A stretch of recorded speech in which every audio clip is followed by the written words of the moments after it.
Hello and welcome to everybody. Thank you so much for giving me the opportunity today to describe and run through a few of the fundamental psychic connection tools that I have come to learn to develop over time.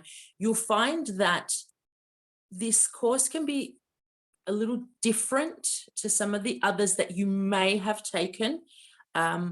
I like to give a lot of spiritual information because I'm a big believer in, if you know, you can't know everything, but if you know the fundamentals of physical reality and how it works, then you are a much more open channel. What does that mean? All of the information we as psychics receive is a translation.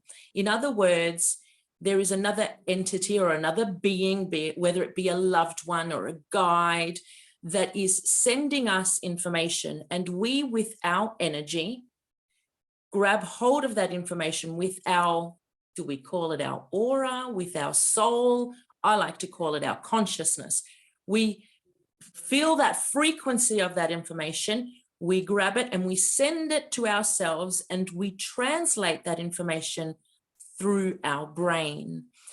And it is very evident in the sense where we can be describing a loved one, and in our mind's eye, because it is a translation, we'll be describing all the major features. They have dark hair, they've got a big nose, they've got a freckle, they've got not one freckle, a few freckles, they've got a beauty spot here. You could be describing the person to a T, and the person who's listening to it can say, wow, you've described them perfectly. And then you see a photo and you go, that is not the person I saw in my mind's eye, but the description details are there. And it is very much like I'm watching television, for example, and you're in the next room, and I'm describing the person that I'm seeing on the TV. Oh, they've got blonde hair, and it's really long, and it's curly, and they've got like bright red lipstick on. I'm describing that to you, and in your mind's eye, you are forming a picture. And you can sort of say back to me, oh, they look like this and this and this. And I'll say, yes, that's perfect. That's exactly what they look like. And then you can come and watch them on television and go, that is not the description at all I had in my mind. It is all a translation. All the information you receive is being translated by the content of your brain. So we could be describing a room, and the person listening will say, what, that is, how did you know all of that? And then they can show us a photo of the room, and you can go, it is not the room I had in my head. What's happening in that moment is you are receiving the pivotal points of information that is required, that is being sent to you for you to be able to communicate the details. And it is relevant to the other person. It is not always relevant to you. So all the things that are important about the description, you will be able to say, and that person will go, yes, that's the description perfectly.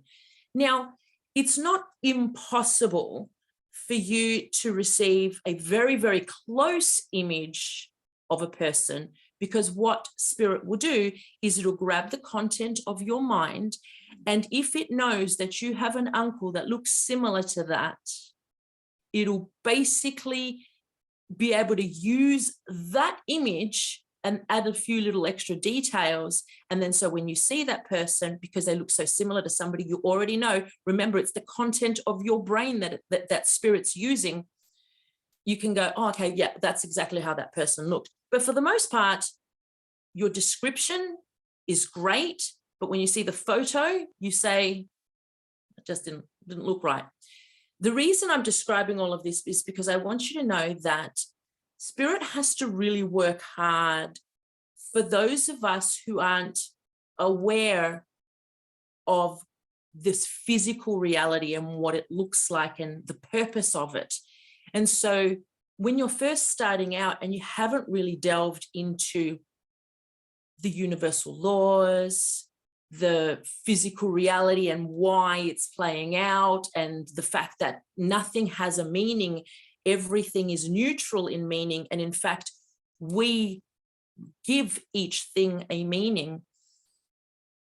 The reason why that's important to know is because when spirit's trying to send you something, it can only really send you information to your highest knowledge. So we as psychics, and even though you may think to yourself, I'm not psychic, I want to be. Well, we all are. We all are. Some of us are a little more advanced. We've practiced it a little bit more, but we are all spirit. We are all, every part of us is available in every other dimension, and we'll get into dimensions later. So we are what we understand as third dimensional beings. So most of us is in the third dimension, but there's aspects of us in all other dimensions. So because there are aspects of us in all other dimensions, we can receive information from ourselves from other dimensions. I'm getting a little bit ahead of myself. I don't want to lose you too much. So we are all beings that can connect to other parts of ourselves, whether it be a guide, whether it be your future self, whether it be your past self. So it's actually quite important that we understand the fundamentals of spirituality so that spirit isn't having to work really, really hard to send you information. Because if it sends you information about, I don't know, the foundations of the purpose and how it interlinks with your past lives and all that sort of stuff, and you don't have that understanding, well, it can't send you that information. Well, it can send you that information, but you won't perceive it. It'll be just like a word salad to you. You'll understand that something's coming through. And this is sometimes what happens when we are channeling something. We just get so confused. Like, I feel like I'm seeing some of the information, but the rest of the information is so confusing. I'm not really making sense of it. Sometimes it can be because of the fact that spirit is sending you the most beautiful, wise information that's interlinking to other spiritual concepts. But because you don't know the foundations of it, you can't perceive the information. Spirit can only work with the content of your mind. So expand your knowledge and you will just be such a much more clear channel. This is also true with medical channeling. Now, often somebody will say to me something along the lines of, my daughter is having seizures. I'm not a doctor. And spirit will do its very best to communicate things. So sometimes I'll get images. So spirit will show me their physical body, and then they'll show me an image of where the blockage is. They'll let me know why that blockage is there. It'll also describe things like, and I'm giving that example because there was a mother who said, my daughter's getting seizures. And then what I saw in my mind's eye was a blockage and its exact spot. And I was able to say that these seizures are actually in connection to migraines. Now, her daughter was too young to speak, in connection to migraines. And so spirit was able to give me information that I knew, but it couldn't go any further. It couldn't explain things any further than that. If I had a medical background, which I don't, I would be able to give much more in-depth information because I'm still using the content of my mind. So I understood the word seizure. I understood the word, what was the, why has my brain stopped? This happens to me all the time. I understood the word seizure. I understood the word migraine. And it actually came to be that she said to me, wow, that's really interesting, Addie. Science has just recently linked migraines to seizures. And so she was actually having an epileptic reaction from my perception. Now, again, you have to say to the person, this is how I've come to understand it. And then the doctor will be able to explain it further. But it can still, spirit can only use what you know. So if you've never heard of a seizure and you don't know what it is, spirit might show you a shaking, like a trembling. And you might go, oh, I'm seeing this person trembling. And so because you don't know what a seizure is, it has to get even more basic with you. Your brain can translate it to its highest knowledge. So the most important thing for us as people who are trying to understand information that spirit is giving us, the information is so whole and so complete. What we need to do is understand physical reality and understand consciousness. And it's a process. You're not going to just understand it completely. So let's get to the basic way spirit likes to communicate and how we as a physical being perceive that information. Before I go forward, does anyone have any questions around that? Please, at any time, don't sort of feel like you have to wait for me to stop talking, because I won't. It just won't happen. And also don't feel like you have to wait for me to say, do you have any questions? You can unmute yourself and say, Addie, can I just quickly ask something about that? So if I've said something that interests you and you want to know a little bit further, or concerns you and makes you say, what the heck is this woman talking about? This doesn't make sense to me. Unmute yourself and speak up. And then all I can do is give you my perspective of it. I don't want you to feel like because Addie said so, it is fact. You still have to understand that no matter how much work and study and channeling and meditation I've done, still am limited to the information that I have come to learn and understand. So let's get into, if you have a point, unmute yourself and say it now. Real quick, Eddie. I'm curious about if you can give me a visualization of when you're talking about dimensions, what does that look like? Okay. You know, if I could actually have a visual of what a dimension, multiple dimensions look like. We are going to get, I was going to say deeply into dimensions. You can't get really deep into dimensions because you are stuck in a 3D dimensional reality. I can give you an outline in dimensions, and I will run down what dimensions mean a little bit later on. So we're really going to get into dimensions a little bit after I describe the way spirit communicates. Okay, so give me that opportunity because I really want to describe it, because it's actually it's not important, like if you don't know it, then you can't channel, because that's not true. There are a lot of people channeling with no concept of dimensions, but the more you know, the more of an open channel you are. So let's start with the fundamentals of how spirit communicates. If you find yourself in this Zoom class right now, there are no accidents. The fact that you are just interested in this topic, means that you have psychic abilities. You would not be here if there was not a call from your soul, from your higher self, from God, from spirit, to do this work. And it doesn't mean that you have to do this work as in, I'm creating my Facebook page and I'm starting to do readings. It may just be, do this work for yourself, or do this work for those that are around you. There is a calling for you to do it. This is why you're here. There are no accidents. You could also have a calling to do it and find yourself in a different class with less information, perhaps with a person who isn't actually psychic. That is a different calling. That is a different, pushing you in a different direction. What I'm saying is that you have a deep calling, and that calling is saying to you that Addie is in alignment. You wouldn't be here if I wasn't in alignment with you. Addie is in alignment with the type of spiritual understanding and spiritual teaching and connecting to spirit that you are looking to master for yourself in this time.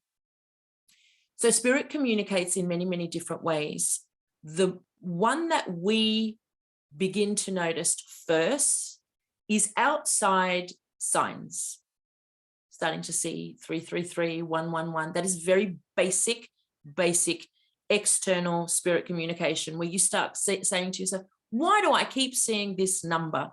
It's just spirit trying to get your attention. A lot of the times people say, oh, what does 111 mean? There is a meaning to it if you search it, but generally what it means is you've heard about the whole 111 thing. You've heard about it in the spiritual community, and spirit's gone, what a perfect opportunity to get Addie's attention. She's heard about it here and there, and all of a sudden she's starting to see it. They will use any method to get your attention, to go, hey, you are not wandering around this place alone and isolated. You have the backup of so much spirit, you're just not listening. So the first thing you're going to notice is external signs. Sometimes we connect those external signs to loved ones. If they're directly linked to that loved one, say, for example, you have someone that loved Spider-Man, for example, and then everywhere you're going along and you're seeing Spider-Man here, Spider-Man there, Spider-Man, that's that loved one saying, I know that you, in your mind, when you think of Spider-Man, you think of me, and this is me saying hello. But that is just them trying to get your attention. That isn't the communication. That's them going, I'm here. And you're not listening to yourself within. You're not listening to yourself within. And so what I'm doing is trying to get your attention. Now that I've got your attention, please look into it a little bit more. Please look to see what the communication is. And sometimes the communication is, you are okay. This situation looks horrible, but please trust that it is okay. Often they want to just tell us, you're okay. From where I'm standing, this situation is amazing. From this situation that you're seeing here, even though it feels horrible, it's okay. So that's the first thing you'll notice. External signs, signs of numbers and just different things where you're just like, hang on, something's going on in my outside world it's a calling to go inside. So let's talk about the 5 different clairs. Let's not give them a name. Well, we can give them a name. It's not a big deal, but the 5 different clairs is just the 5 different senses. So you've got clairvoyance, which is a vision, a visualization. And we spoke about that a little bit at the beginning when we sort of channeling in a loved one. We'll give an outline description and they look like this and they look like this and they've got big ears and they've got a tummy and da-da-da-da-da. Understanding that it's still a translation, you'll get that image in your mind's eye. Your brain will translate it and you will get an image in your mind's eye. That is clairvoyance, seeing an image like your imagination in your mind's eye. Then we have claircognizance, and that is a feeling. I have a feeling. I have a feeling that I can sometimes put as a word, or I can put it in a sentence, but I have a feeling that I should go here, or I have a feeling that this person has something important to tell me, or interacting with this person will lead to something, or I have a feeling that this person is lying to me. And most psychics, that's probably one of the fundamental psychic intuitions you'll feel.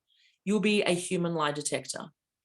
You won't know why this person's lying. You won't know what necessarily they're lying about, but your physical body will say to you, that is a lie. You're lying. You are lying. So that's one of the first things you'll notice, is that people will be speaking to you and then this claircognizance, this feeling from within comes in and goes, that was a lie. Pay attention to that. You won't get the full necessarily. You won't necessarily get the full picture as to why they're lying. You won't necessarily get the full picture of what is the truth. You may do, often you will. But sometimes you'll just get the feeling of that was a lie. And it is in that moment you need to say, can I just ask you a little bit more about that? Don't go, you're lying. That'll go out the window. That's not the purpose of it. Prod a little bit more, poke a little bit more. That person may be lying just because they want to hide something, or they may be lying because they feel like, if I told you the truth, I want to tell you the truth, but I'm kind of afraid. And so I feel like if I told you the truth, maybe it'll get me into trouble in some way. Maybe you won't like me. So by you sort of sensing the lie and then asking a couple of questions, it may encourage that person to tell you the truth. You're not receiving the information of that was a lie accidentally. We don't receive psychic information accidentally. We also have the psychic sense of clairgustance, and that is clear smell, or a psychic smell. A lot of people will describe that as, I can smell cigarette smoke. There's no one here smoking. There are no smokers, and I can smell cigarette smoke. Often that is connected to a loved one that is yours, or perhaps if there's someone with you that has a loved one who was a heavy smoker, you're picking up that psychic smell because spirit knows that you have associated that person with the smell of cigarettes, or you have associated that person with cigarettes in some way. In other words, they may have smoked heavily and smoking was the direct link to the condition that they experienced and then they passed. So we've got the claircognizance. We've also got the psychic taste. And that is like, you can just taste, often you'll feel the taste of alcohol. Alcohol is a big one. Unfortunately, I've had the psychic taste where you've got like the taste of vomit, because that spirit was trying to say to me, you know, in that moment of my passing, I had vomited. So you might have just different psychic smells. It's not very common, at least for myself and some of the other psychics I've spoken to, but that taste of something unusual. And you can sort of go, I can taste this. And that's just spirit saying that this person has a connection to me drinking brandy or me drinking alcohol. So when I'm talking about your father, for example, or your mother, and you have a direct connection with that person in your mind's eye, that they were a drinker, they were a wine drinker, or they were, you may get that taste in your mouth. And your job is just to communicate it. Spirit likes to layer the amount of validation. So random things may pop into your mind and they seem futile to you.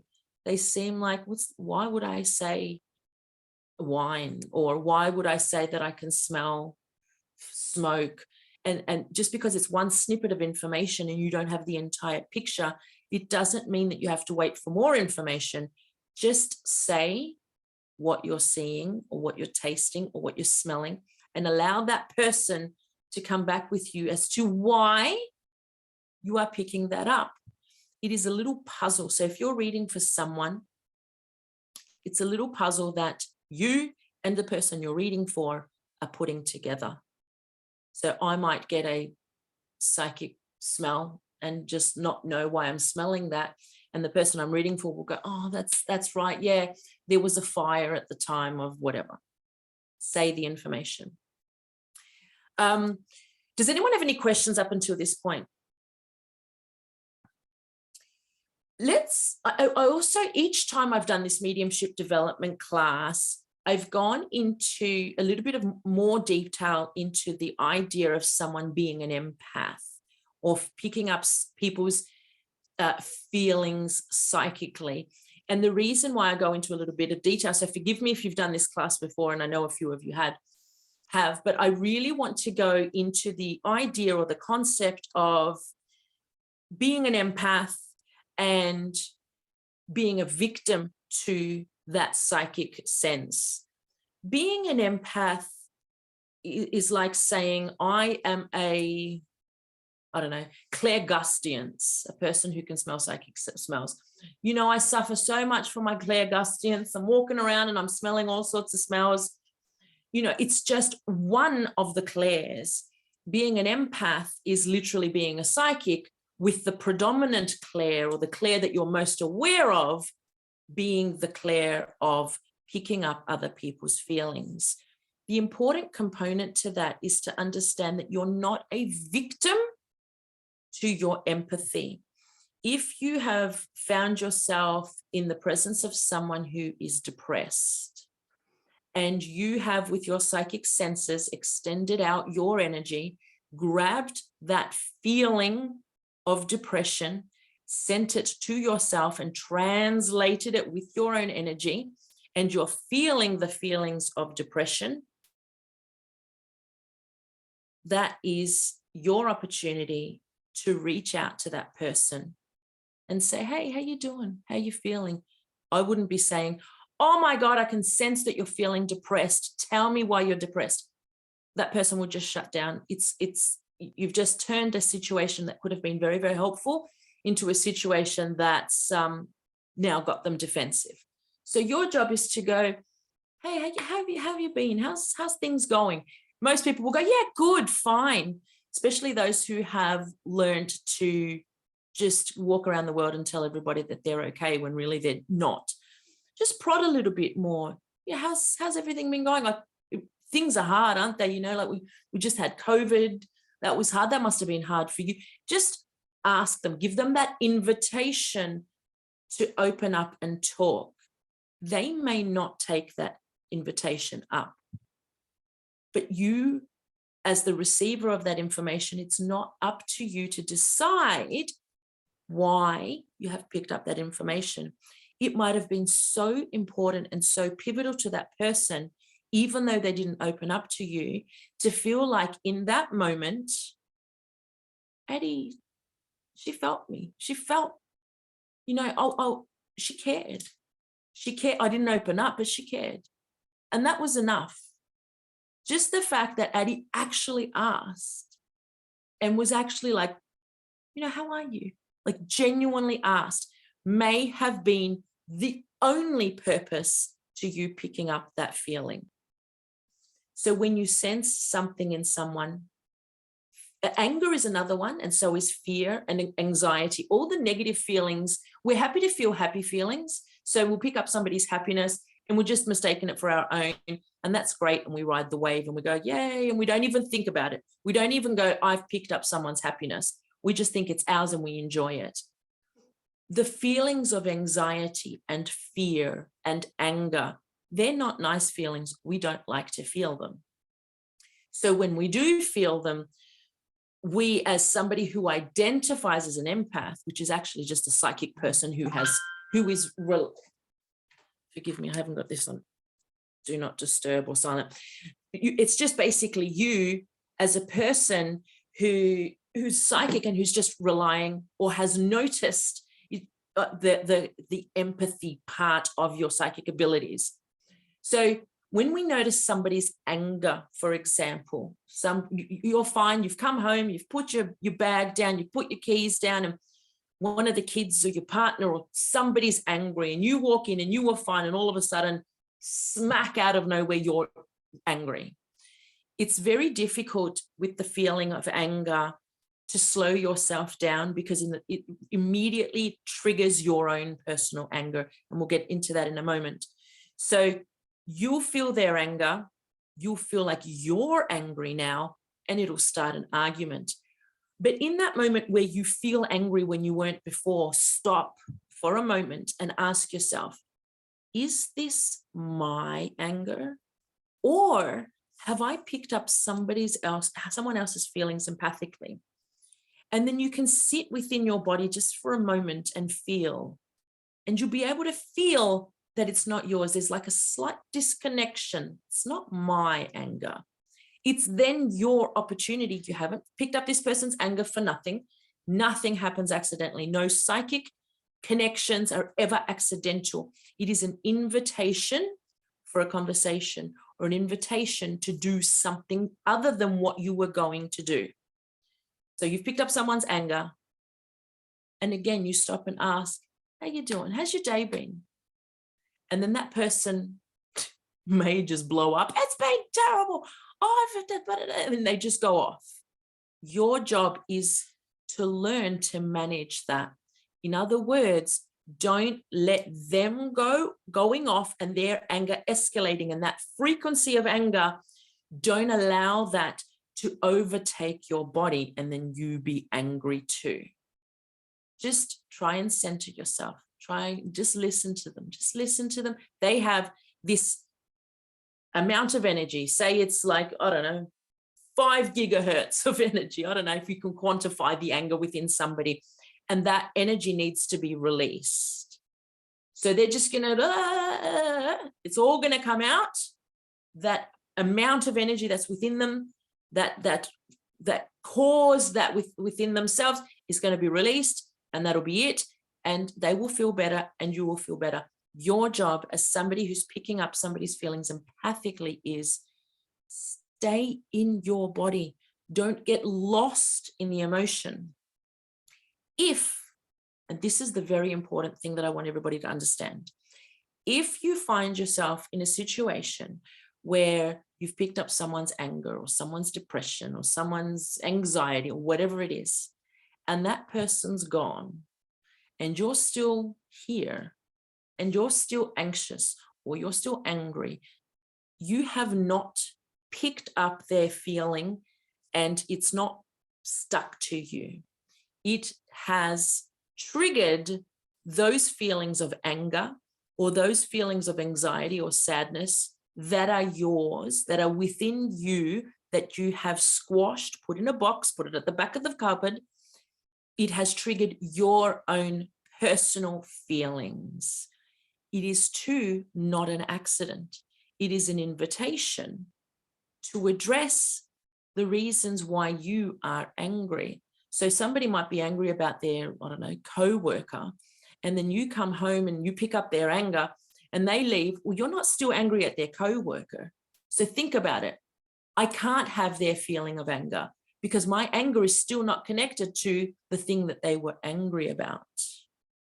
I'm now angry about something else. I'm angry about their behavior. I'm angry about somebody left their shoes and didn't put it away. This is my anger. If it was their anger and you're still picking up their anger, you would still be angry about the thing that they were angry about. And you were never really angry about the thing that they were angry about. You have the feeling of anger that's lingering within you, and it has triggered something that makes you angry because you need to address it. It is a blessing. It is an invitation as somebody who has empathically picked up someone else's feelings to address your own. Let me describe again so that you can fully understand. You are never attacked by anything. Everything is a translation. Your energy goes out there, picks up the frequency of anger, turns it into that feeling, that frequency within yourself. You translate and match that feeling within your energy, and you send it to yourself. That also means that there's no such thing as psychic attack. There's a lot of victim and vulnerability concepts around being spiritual that are very prominent in the spiritual community, where we're all like, I'm an empath, or it was psychic attack, and we're just all walking around like victims to our sixth sense. You're never a victim. Do you know how powerful you are as a being? We never fall victim to a psychic attack because no one can, I guess, penetrate and come into our physical field. No one's ever coming into our physical field. Everybody is a translation with your own energy. So there's no psychic attack, and there is no, I've gotten someone's feeling of anxiety and I've walked away with it. No. In that moment, there was somebody who was anxious. It was an invitation to address that topic with them, allow them to talk about it or not. You don't know the reason why it's come up. And then when it's done, that's it. It was a piece of information. It was an invitation to a communication. If you've walked away with feelings of anxiety, they are your feelings. It is literally triggered something of yours, just like a conversation with a friend. Somebody says something about, I don't know, my boyfriend never calls me. And then in your mind, you think to yourself, yeah, my boyfriend never calls me either. That conversation triggered you. It's the same with empathy. That feeling triggered you. You've walked away with your feelings. And it's an invitation to address your feelings. You're never a victim as an empath. You notice the empathic feelings, but you have other clairs going on as well. Like you probably have so many visions and so much knowing that you haven't paid attention to. The only one that you're paying attention to is the one that's causing you the suffering. And you're thinking that I've picked up somebody else's feelings and now I'm walking around with their feelings and this is horrible, when they're all your own. They're all your own. Ask a question. I have a question. I actually experienced this last night. I couldn't figure out whether what I was feeling was my own anxiety or someone else's. And I asked them, like, I was like, are you okay? Like, I kind of just got a weird feeling, like, are you all right? And he said that he was fine. But like, I kind of kept feeling it. And it was only when I was with him, but I couldn't quite decipher it. Like, I'm still kind of confused by it. But so then I feel like I was also getting into my own head and starting to get my own anxiety about it, because I'm like, am I crazy? Like, I don't know what's going on. So I think in that moment you identified that this is your own, this is not your own anxiety, this is someone else's anxiety. And just understand it's what we do with the information that we're given, what we do with it in our mind. So it was an invitation. That person that was anxious actually wanted you to know that they were anxious, right? Yeah. Otherwise they wouldn't have sent that anxiety feeling out.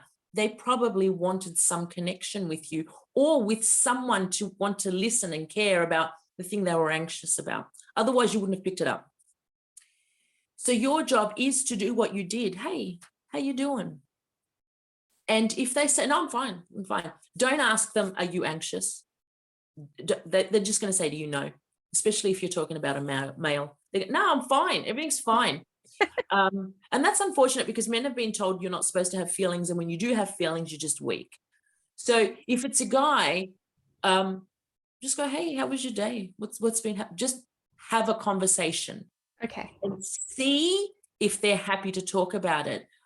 The fact that you've walked away and you can still sense, oh, I still feel like, okay, it's going to start triggering some of your own stuff. But if you can still go, this is still not me. They still want you to bring it up. So just, it's your opportunity. Drop what you're doing and sit down and go, hey, would you like a coffee or a drink? Let's just chat. Because you wouldn't have picked it up if they weren't sending it to you. Does that make sense? And It does. Nadia? Oh, Yeah. sorry. I'm sorry. Sorry. No, please finish off what you were saying. Like it does make sense, but how do I know? Like sometimes I get so caught up in my head that I'm like, how do I know that I'm just not making it? That it was. I lost my train of thought. Okay, so just say you've started to feel some anxiety. You think it might be somebody else's. You go off, you sit down, you have a conversation, and the anxiety is still there. It doesn't matter if you walk away and go, yep, it was me and I was just in denial of the things that I'm anxious about. Nothing's hurt because you haven't gone, you're anxious, tell me what you're anxious about. You've just sat and had a conversation with someone. That's a beautiful thing. And then when you walk away and you still feel that feeling of anxiety, you could say, you know, our conversation didn't quite shift their feeling of anxiety, or actually it was me and I'm actually kind of scared about whatever, X, Y, Z. Ask yourself, I'm feeling anxious. I'm feeling anxious because I choose to feel anxious. And I choose to feel anxious because I believe the following. Work out what it is that you're believing in that moment. I'm feeling anxious because I believe that whatever topic comes to your mind, I don't know, relationships are hard, or this thing's coming up at work and I'm definitely going to suck at it. It's going to be horrendous. Probe and ask yourself those questions. Okay. Does that make sense? Yeah. And then, so if I still feel like it's coming up for them though, like, does that, I still try to probe a little bit? No. So if you've picked up that psychic information and you've addressed it and you walk away and you're still feeling anxious, it's your feelings. They're your feelings now. Okay. They're not their feelings that are stuck with you. They're your feelings of anxiety that have been triggered from within. Okay. And it's an opportunity. Spirit doesn't do this accidentally. It's an opportunity for you to go, all right, what is it I'm anxious about? And then just bringing it to mind and having a discussion in your mind about it can actually alleviate that conversation, alleviate that feeling of anxiety. It also invites spirit to start sending you some peaceful, loving thoughts that you may not identify as spirit. Yeah. They're saying, please consciously think about this topic. And we're going to start supporting you with different thoughts and different ways of thinking about it. And it's you just thinking like you're mulling it around in your mind, but it's actually spirit going, it's going to be okay. Yeah, it's going to be a little bit bumpy here, but you've done other bad and hard things before. And it's just spirit trying to address that topic with you. If you've walked away. And that's your feeling. Yeah. And I'm really sorry. It just keeps coming up in my head. So I feel like I have to say it because you talked about clairvoyance and clairgustance and claircognizance, but what was the other? So clairvoyance, clairgustance, claircognizance. Because there's clairsentience as well, isn't there? That's the empathy. Oh, so is it? I thought it was like a physical feeling, like you can feel pain or. That I don't know the label of that, and I don't know whether you would put that as one of, so that would be part of the psychic touch. That's your psychic touch. And I can't remember what it's called. I never remember what the clairs are called. And usually I write them down, but it doesn't really matter what they're called. It's just a label that we use to communicate things. So it's touch, smell, taste, sound, and there's emotions, and there's that knowingness. There's so many ways spirit uses to communicate. Who else was that Amy that was asking a question? Who else was asking a question before? I have one, if I could. Go for it. Yep. So when you're talking about picking up other people's emotions and things like that, what about the spirit world? So like can spirit can you pick up feeling of spirit? Does spirit have emotion? Because like say for example, when I feel as though I have connected to spirit, I have been overwhelmed by particular feelings, and it's obvious to me that it is spirit, because I could be potentially completely by myself, and all of a sudden I am overwhelmed with emotion and thoughts and images. Is it happy emotion? Like generally, no. Okay. So that's why I'm just wondering, is that possible? Describe the feeling for me. What's the overwhelmed feeling? So, and also when I've done readings as well with other people, so a lot of it has been regret and a lot of like apologies, kind of like feeling quite regretful, quite sad about how things have, like how life was, or actions that were done and things like that. And it can be quite overwhelming in those instances, and I will actually start crying and I'll be overwhelmed with it. But there's also on the other end, when I've connected as well, I've felt incredibly emotional with love and respect and compassion and the messages that I can't pass on anymore, that how much that they're loved and supported by spirit. So it's been, and yeah, it's been a real like massive continuum of emotions when I connect with spirit sometimes. So I just wanted to clarify that. 100%. So spirit, think of them like this. We're all actually frequency, right? We're not a physical being at all. And we'll get into dimensions in just a moment. We're a frequency. And so our frequency is kind of condensed and lower because we're in the third dimension. Spirit is usually in the fifth dimension upwards. They sometimes can be in the fourth dimension, but it's generally in the fifth dimension upwards. And that frequency, when we as humans translate it, feels like pure joy and bliss, right? Spirit doesn't choose to feel anything other than joy and bliss. So when you're perceiving something that feels like regret, that is you having your empathic Claire be the strongest one. It's the one that you are most familiar with. That is spirit going, I want to communicate to this loved one that I genuinely regret some of the actions that I took.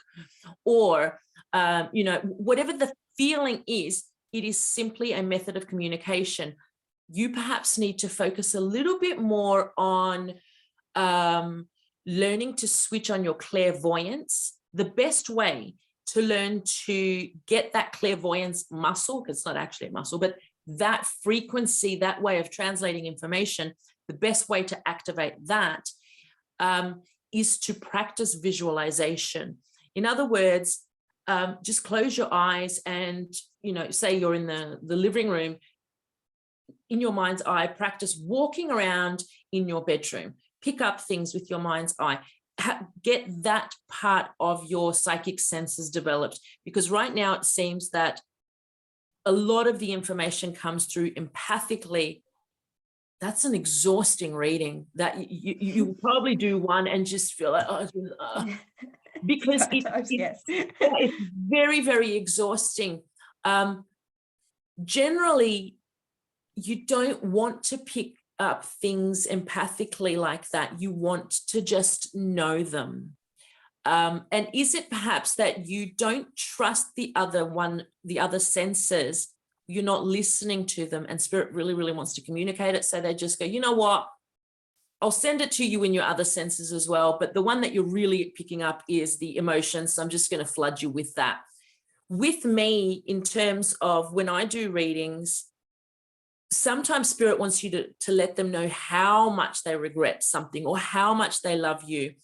And so that you as the reader has a physical emotional reaction. Often when spirit says, I love you and I'm so proud of you, sometimes that emotion is so overwhelming to me that I'll actually cry. And it's just for the purpose of giving the person you're reading for a visual of just how much. The feeling of anger can sometimes in a reading not overtake me. Nothing's ever overtaken me. I guess feelings of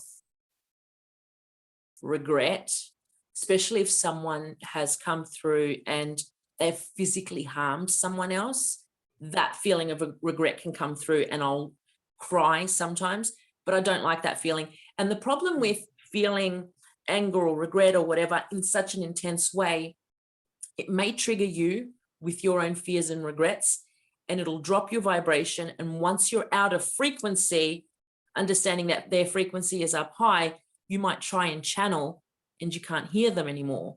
And the reading's gone downhill because you can fall victim to your own emotions. Oh, they've triggered anger. They're trying to communicate how angry they are at the situation, and then it's triggered your anger, and now you're out of alignment. The most important thing, and we're going to do an exercise in just a moment, the most important thing for us to understand is that spirit is not somewhere other than where we are. They are simply standing from a much more elevated, much more complete perspective. And I'll explain that in dimensions in a moment. They're not smarter than us. They can just see more than us because they're in a different dimension than us. Those who are in the two-dimensional plane where there is no movement, there is no back and forward, aren't less smart than those that are in the three-dimensional plane where there's forward, back, and up and down. We can just have a different perspective. So they're not smarter than us, they just have a different perspective to us. So when you're channeling someone, you have to understand that to reach the communication, you must be dialed in to that frequency. And that frequency to the physical body feels like happiness, joy, elation. That's what that physical translation turns into. That's the feelings. So if you've stepped into a reading and you've got things going on in your life that are upsetting you, you need to first gather yourself, get into a place of at least neutrality where you're just not feeling much of anything. I don't feel sad, I don't feel happy, I just feel like me. And then from that point on, you can tune yourself into spirit. It's like tuning into a radio station. You can't listen to what's on 101.9 when you're on 73.2. It doesn't matter if you beg, it doesn't matter if you scream, it doesn't matter if you cry. You need to change the frequency to be on the receiving end of their frequency, and their frequency feels like joy and happiness. And so when you start a reading, it's very important that you find some way of feeling at minimum neutral, especially if there are things going on in your life that upset you. And we're all human, and we're all going to have things that are going on in our life. But when you sit down in that chair to speak to somebody, even if it's for yourself, you are not going to get an accurate reading or connection to that topic if you are anxious and depressed. Even if you're sort of the type of person who's like, I'm not going for a reading, I'm not going to speak to a medium, I'm going to do my tarot cards or whatever it is, whatever medium you're using. You have to be in the right frequency. Otherwise, it doesn't matter what those tarot cards say. It's not correct. It's not correct because you're not in the receiving mode, and spirit isn't guiding those cards. It's you. So you have to be in the receiving end of that. Does anyone have any questions around that before I go on? Well, I guess I have a question about turning on and off your abilities, right? So, Amazing. Setting intentions about what you do. And so I'm curious what your practice is. Perfect segue into what I was about to talk about. Now, a lot of people talk about things like, get yourself in this little psychic bubble and make sure that the other entities aren't attacking you and all that sort of stuff. That is irrelevant. It's also not true. You cannot go under psychic attack. We've talked about this. And the reason for that is because everything you're picking up is a translation. So there aren't these negative demons or whatever that's waiting to take over you. I don't know what people talk about, but that just doesn't happen. You don't have to prepare yourself in any way in terms of protection. You don't need an obsidian or whatever protection. You don't need that stuff. You don't need it. Let me tell you, I channel. This is my full-time job. This is what I do. It just doesn't occur. And I'll tell you why it doesn't occur. because there is no hell. There's no hell. There's no demons. There are, well, actually, that's a different topic. There are all sorts of different entities, but you aren't going to tune into them. There is no source of evil. There isn't a God and a devil. There is all that is. And all that is, if you want to give it a label, would be God. And it is all that is. It's not all that is except for the devil guy. It is all that is. So to prepare yourself for a reading, don't worry about the protection part. You're protected. You're infinitely protected. You're guided. If you are sitting in a chair ready to read for someone, it is because Spirit has said you are a conduit for information, and it doesn't really matter how clear it is. Some people, their information isn't very clear. It is for different people at different stages. There are different psychics for different people at different stages. If you find yourself with a poor psychic who's not told you anything and you walked away and you thought, well, that was a waste of my time, even that had its purpose. So getting yourself prepared for a reading. The best thing you can do, and we're going to run through an exercise right now, is, I'm just trying to think if I should run you through what I do, because I can, after this long, I can just sit in my chair and just switch it on. It just switches on. It may take a couple of seconds. But you just have to get into a space of feeling. It's a feeling place. The feeling has to feel like neutrality. And then if you can start feeling the feelings of joy, great. If you feel any anxiety or negativity or you must find some way of, perhaps close your eyes, breathe, do a little exercise, one of which I'll give you now, but this exercise goes too long, but I'll show you that you just have to find the right frequency, and the right frequency feels good. That's it. And when you finish your reading, you say, bye, the end. You don't have to like unprotect yourself or clear the room or smudge or sage or whatever. That's beautiful as a ritual. And if that feels good to you, if before you do a reading, you cleanse and you sage and you spray the room and that feels good, do it every single time. If that feeling, if all of that translates to feeling good, perfect, amazing, don't change it for a second. But if it feels pointless and you feel like, God, I hate the smell of sage, and if it starts to rattle you a little bit, then that's not the right practice for you. Do anything. There are no rules in how to use your infinite energy, your infinite wisdom. Whatever gets you feeling good. And if that just means playing some light frequency music in the background or just spraying a bit of something, perfume, whatever makes you feel good, it is a frequency. And to finish off a reading, you say bye. See ya. No one follows you. No one has anything else to say. It's very complete in that moment. I've not had anybody go, excuse me, Addie, could you just pass this on to Annabelle because I forgot whatever. That doesn't happen. It's never happened. It's a full-time job. It doesn't happen because it doesn't exist. Ask another question. Have you ever had an instance where you haven't been in the right vibration or mindset, and you have to give a reading and can't snap out of it? Yeah. Do you just cancel the reading? Look, it has, over the last 5 years, there have been instances, perhaps 5, where I just cannot pick up a single thing. And what does that mean? I'll sit down, I'll talk to you. I'm feeling okay, I guess. I've had 2 readings before. And I start saying, okay, so I don't know. Are you having trouble at work? That person, no. The minute I hear the first no, I know I'm already in trouble. Yeah. And then you kind of freak out and I'm like, You don't freak out. So there's a process to that. So are you having trouble at work? No. Okay. Are you in a relationship that's kind of going, it's kind of complicated at the moment? The 2, no. Okay. So the minute I've heard 2 no's, I don't even bother asking a 3rd. I just get up and I go, okay. So what I do, and you've got to find this for yourself, I turn the video camera off and I pace up and down. because I'm crazy in that way.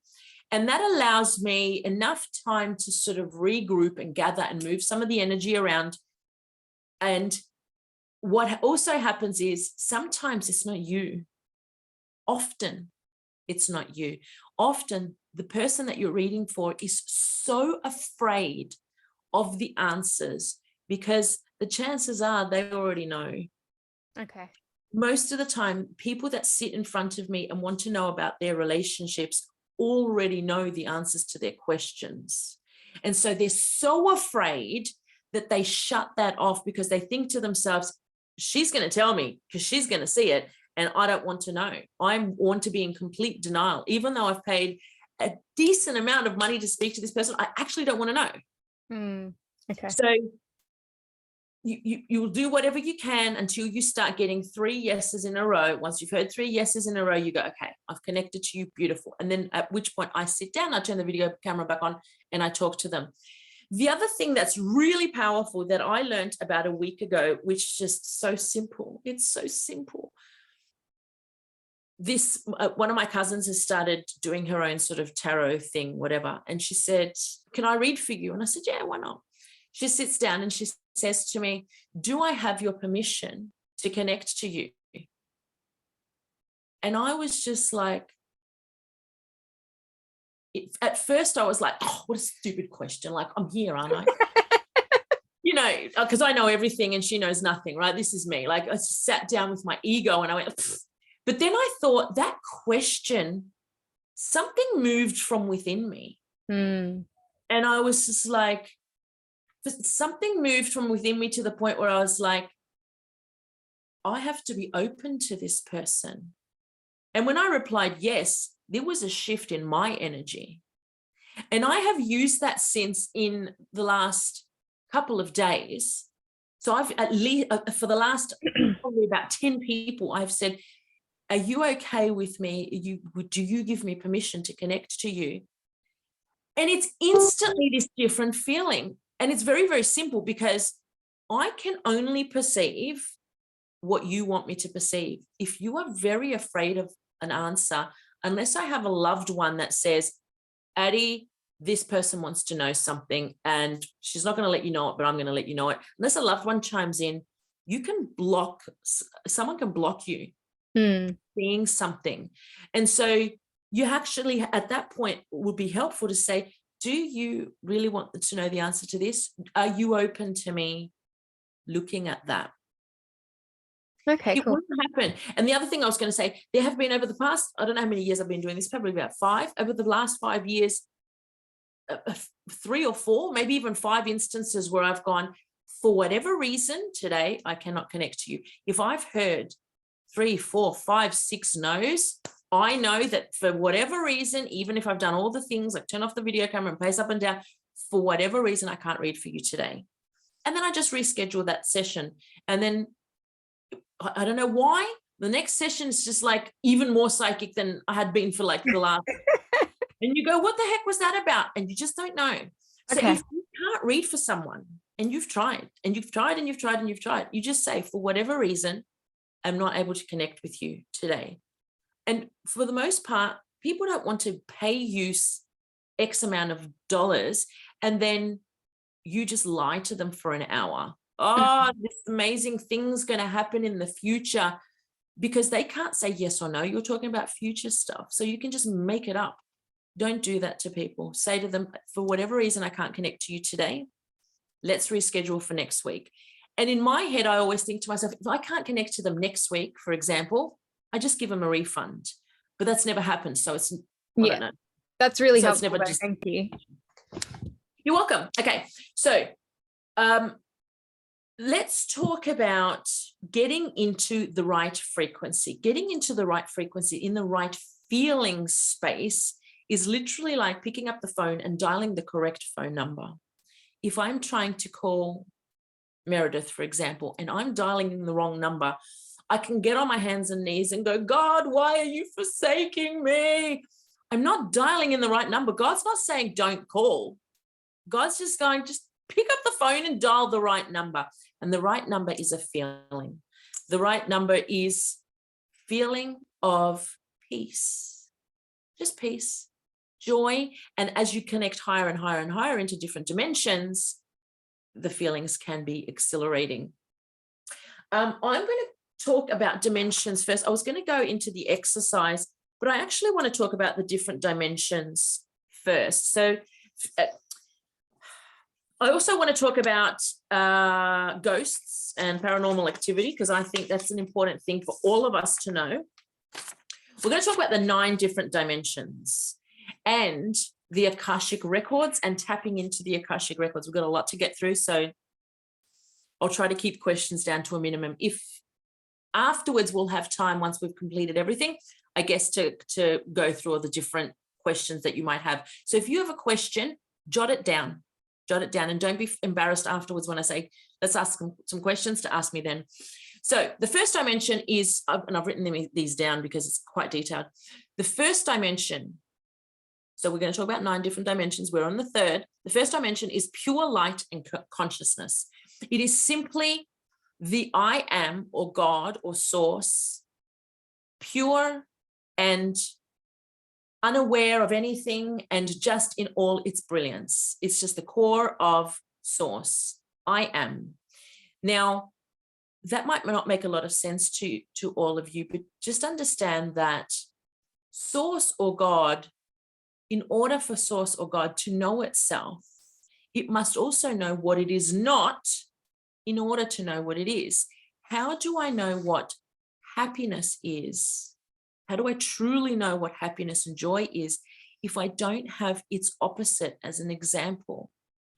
So, and to understand that a little deeper, in the process of meeting the love of your life, right, we have all these examples of what it doesn't feel like to meet, to be in a, what it doesn't feel like to be loved. So you're in all these different relationships, and then it comes to an end and you feel all this, and then when you do meet that right person, because of all of the experiences you've had, you appreciate them and feel the connection and the power of what that relationship is because of its contrast. Does that make sense to everybody? That is the same with source or God or the I am. I am is simply the concept of awareness. I am aware. And so that's the first dimension. It is God in its purest form without knowing anything, just it is brilliant, but it doesn't know it's brilliant. God doesn't know it's brilliant unless it knows what it is not. How do you know you're the light if you don't know what darkness is? So that's the first dimension. The second dimension is polarities and vibration. And the purpose of this is to create time and space through different frequencies. So you have source and I am and everything that it is in its brilliance and nothing else, but it doesn't know how brilliant and amazing and powerful it is because it has nothing to compare itself to. So the second dimension is the dimension of splitting itself up into different frequencies.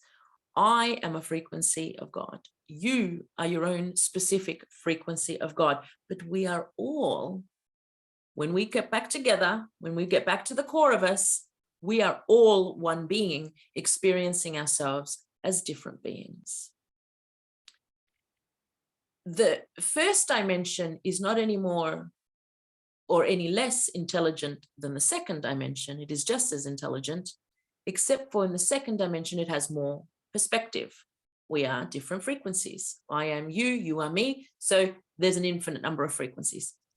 In the third dimension, which is our dimension, we perceive time, space. So we have past, present, and future, and also space. I am here, you are there. We are separate. We are not one. So we have separated ourselves so much so that I believe that I am me, I am Addie, and that you over there, you're Jennifer. And you are a separate person to me. We are two totally different individuals. That is the purpose of the third dimension, for us to experience each frequency that was created and projected in the second dimension as its own entity. Please stop me if this is just gone. In the third dimension, we perceive height. What is it? Hang on, let me find that. I haven't written that down. Great. So it's, we've got past, present, and future, so that we can move in different ways, or we can perceive in different ways. So we've got the now, and we have a perceived future and a perceived past. Last mediumship development course, we talked about the idea that the future, or the present, sorry, the present time is actually the only time that's relevant to you, and that in fact we have an infinite number of pasts, and the past and the childhood that you remember is just simply the context for which is relevant for the experience that you're having right now.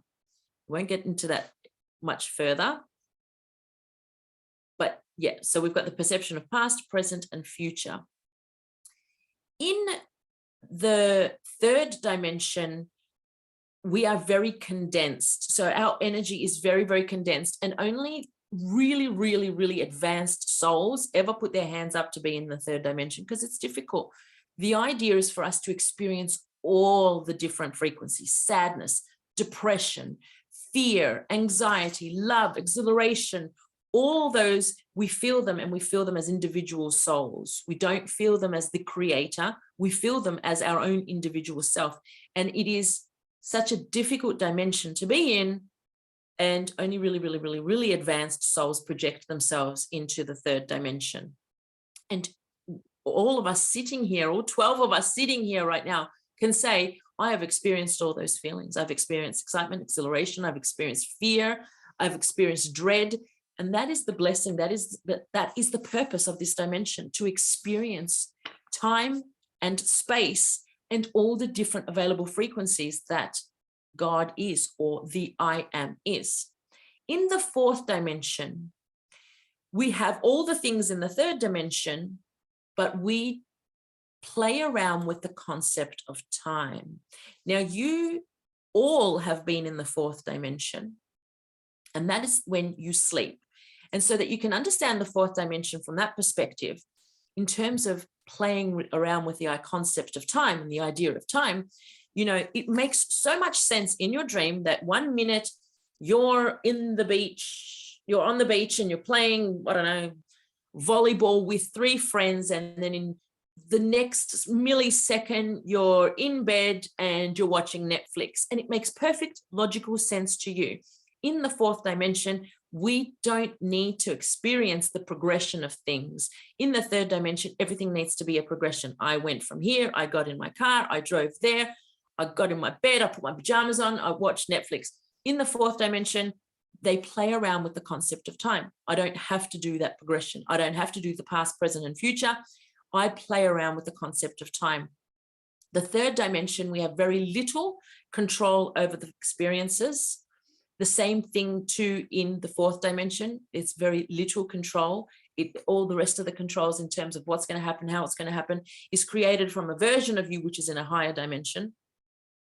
I will try to keep this as basic and as simple as possible, but the idea and the discussion of dimensions is in and of itself complicated. Let's think of this. There is a version of us, a part of our consciousness, in every single dimension.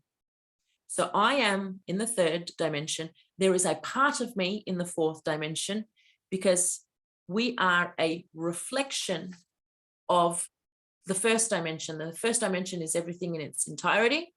And then in the second dimension, it breaks off and it scatters and becomes individual selves, right? In the third dimension, we experience that individual self. And because it is just a reflection of that light, it is going through all dimensions. And so in the fourth dimension and in the third dimension, we don't control too much of what we experience. We can control to some degree our emotions. And I understand that we've discussed the law of attraction. We won't get into that too deeply, but we don't have too much control. We don't really have that much free will. The free will comes from higher dimensions. So there is a version of you in the fifth or the sixth dimension going, I want Addie or the perception of Addie in the third dimension to experience, you know, winning the lottery. Just sending out a little shout out to me in my fifth dimension. If we could just organize that, that'd be nice. All right. And look, and I'm also speaking on behalf of everybody else here. Fifth dimension, lottery would be good. Thanks. but they are the ones that control everything, because that's the you that knows everything. That's the you that has the reason why things play out the way they are. And it's simply for the purpose of expanding the idea of who this frequency of Addie is. The more experiences I have, the more I become, the more I know myself, the more the I am understands what it is, because that is all we're doing here. We are just simply having an experience.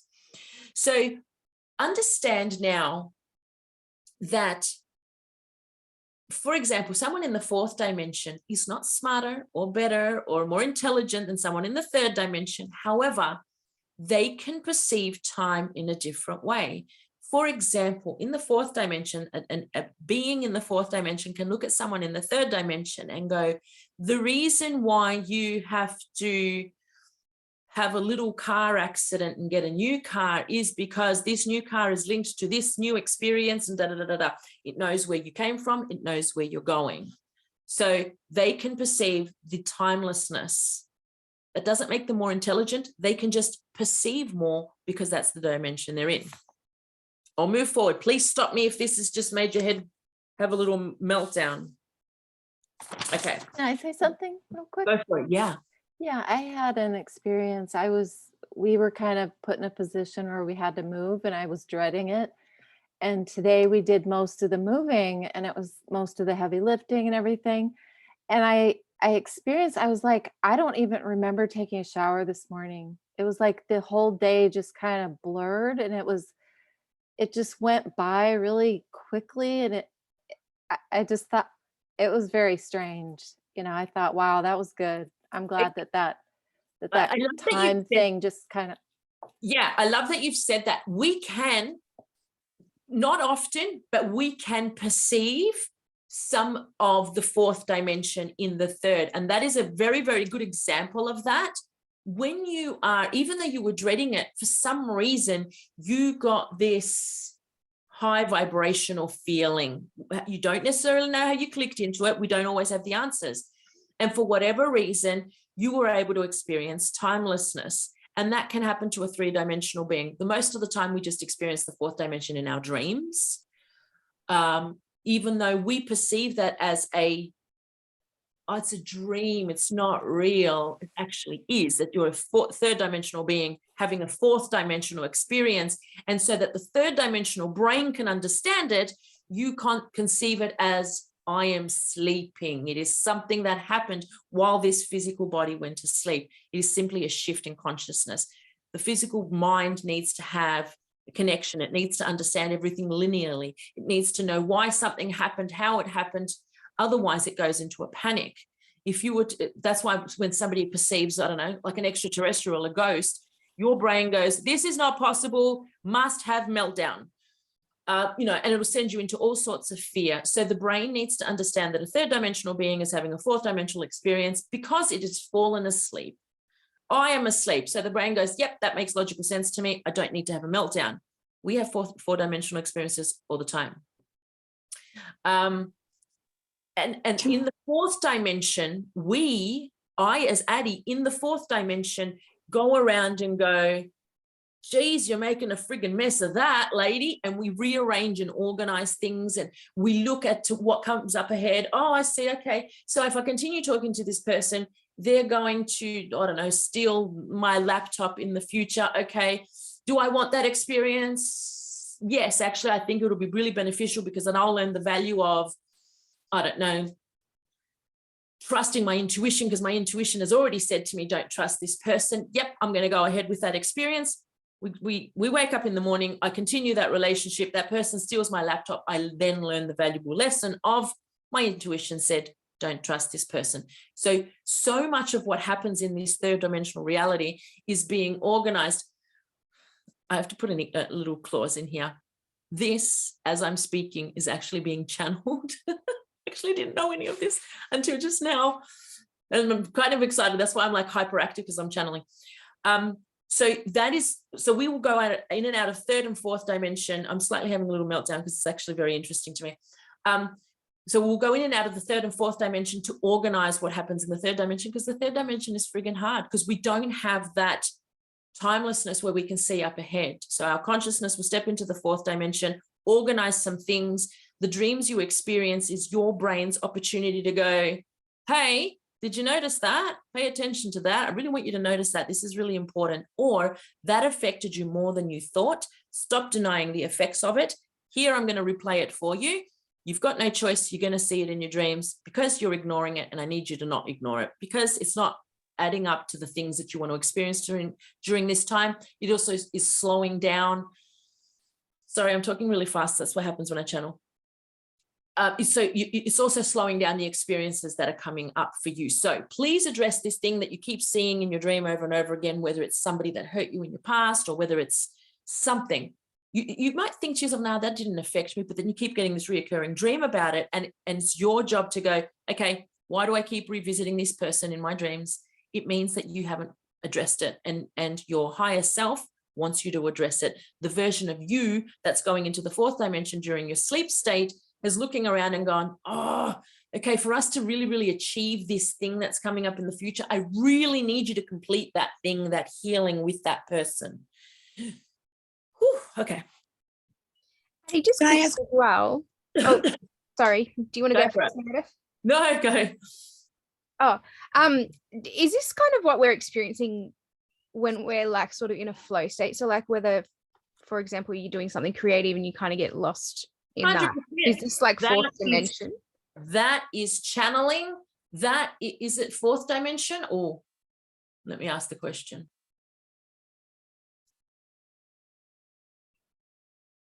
Okay, so the way I'm perceiving it is you are still in the third dimension because you're still aware of time and space. However, your consciousness experiencing that timelessness. So you're kind of like, it's a blend of the two. You're both, yeah. Yeah. Wow. Okay. Ask more questions, guys. I love it. Because sometimes I won't ask the question and somebody will ask a really brilliant question that I would never have thought of. And then the answer is so beautiful. Let's keep pressing forward because I really want to do this exercise. So the fifth dimension, you know, there's this whole thing in the spiritual community of like, we're all transitioning into the fifth dimension. What are you freaking talking about? No one's transitioning into the fifth dimension. There are parts of us all in the fifth dimension.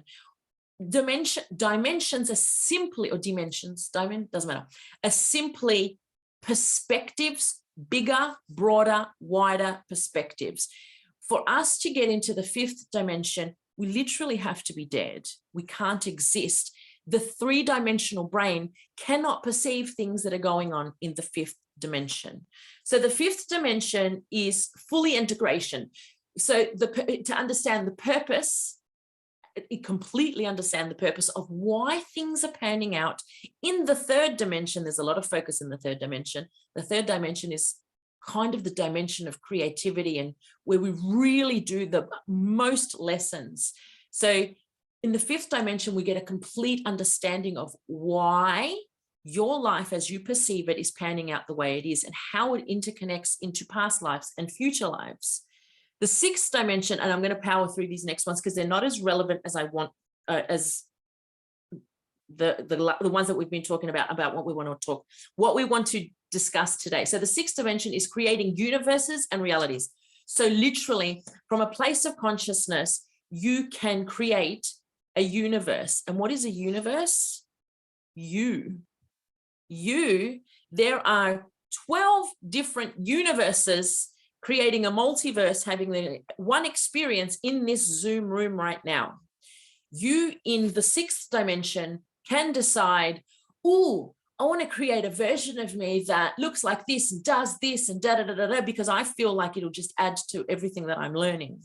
That all that decision making and creating happens in the sixth dimension. Seventh dimension is enlightenment and heaven. And the purpose is to guide and create all universes and realities. So there's a version of you going, all right, so there's about, I don't know, 1 million different versions of Addie, and this one's doing that, and that one's doing that. These are all interlinked. That is all created. That is all sort of, what's the word? I've lost the word. It's all guided. It's all guided and created from the 7th dimension. 8th dimension is the Akashic records, and its purpose is to be pure knowledge. So I was going to talk about delving into the Akashic records, and for whatever reason, we're kind of running out of time. So we can't do that as much as I wanted to, but generally, the Akashic records isn't a place. It's not like a library with books and da-da-da-da-da. It is the access to all knowledge, and we all have access to all knowledge. We simply have to be in the right frequency of it. There is a version of you in the 7th dimension as we speak.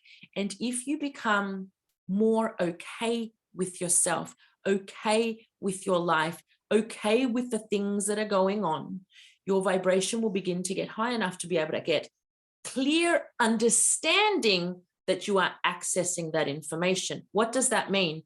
You are accessing that information anyway. You just don't know you are. But let me put a clause here. The only way through to any dimension higher than the dimension you find yourself in, which is the 3rd, is through the 3rd dimension. You must love, embody, and enjoy and want to be in the 3rd dimension in order for you to raise your vibration high enough, be happy enough to get to the 4th and the 5th and the 6th and the 7th. If you're in the 3rd dimension saying, oh, I can't wait to be in 5D reality, like we're talking about in the spiritual community, with the understanding that I want to escape 3rd dimension, the 3rd dimension is so shit that I want to get to the 5th dimension, excuse my swearing, you are missing the entire point. You cannot get to the 5th dimension. Well, you can't because you're dead, but you can receive information. You can't receive information from the 5th dimension and experience understandings from the 5th dimension unless you are of the right frequency. And that right frequency means that you must love and embrace the life and the experiences you're having in the 3rd dimension.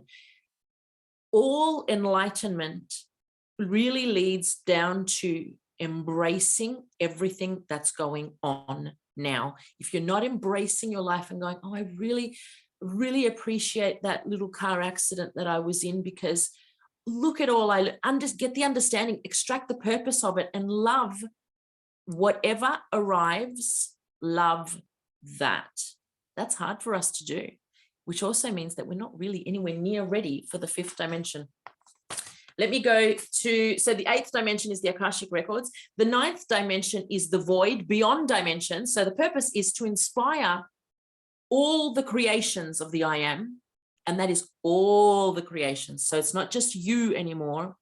It's now the I am looking at all the creations, which is you and me and Stephanie and Mary and all the other people in the world. And so that's the 9th dimension, and that's just pure knowingness, understandingness, love, unity. That is the oneness. That is understanding why all the BS is happening in the 3rd dimension and how beautiful it is. It's fine for those in the 9th dimension, but for us, it kind of sucks. I also want you to understand that everything around you, a rock, a crystal, is also a being in another dimension. So you can have a master in the 5th and 7th dimension projecting itself as a tree in the 3rd dimension, or projecting itself as a rock in the 3rd dimension, because most of its focus wants to be in the 5th and 7th dimension. But every single being has some connection somewhere in every dimension. That's why when we love our animals and we love our plants and we love the earth, we are loving all parts of ourselves, because that rock or that crystal that you have that seems like a little simple rock or a simple crystal in the 5th or 6th or 7th dimension can be a master, and it's projecting itself in this dimension. That's why crystals are so amazing.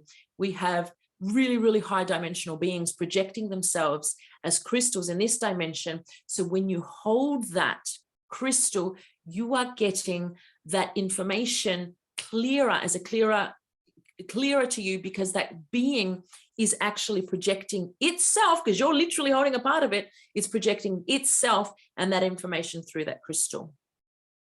Can I ask? Go for it. that have anything to do with the concept of like energy? Energy can't be destroyed. So, yeah. 100%. So understanding that energy is just God. So we're all just really electricity and light, and we're seeing ourselves as more than that. So all that is cannot be destroyed. All that is all that is. There is nothing outside or inside of all that is. It is all that is. And our three-dimensional brains cannot perceive that. I can say the words and your brain just goes, I understand the words, Addie, but the actual concept of it, you won't get it. We can't. So you cannot destroy all that is. It cannot be destroyed. Energy cannot be destroyed. It can only be transmuted.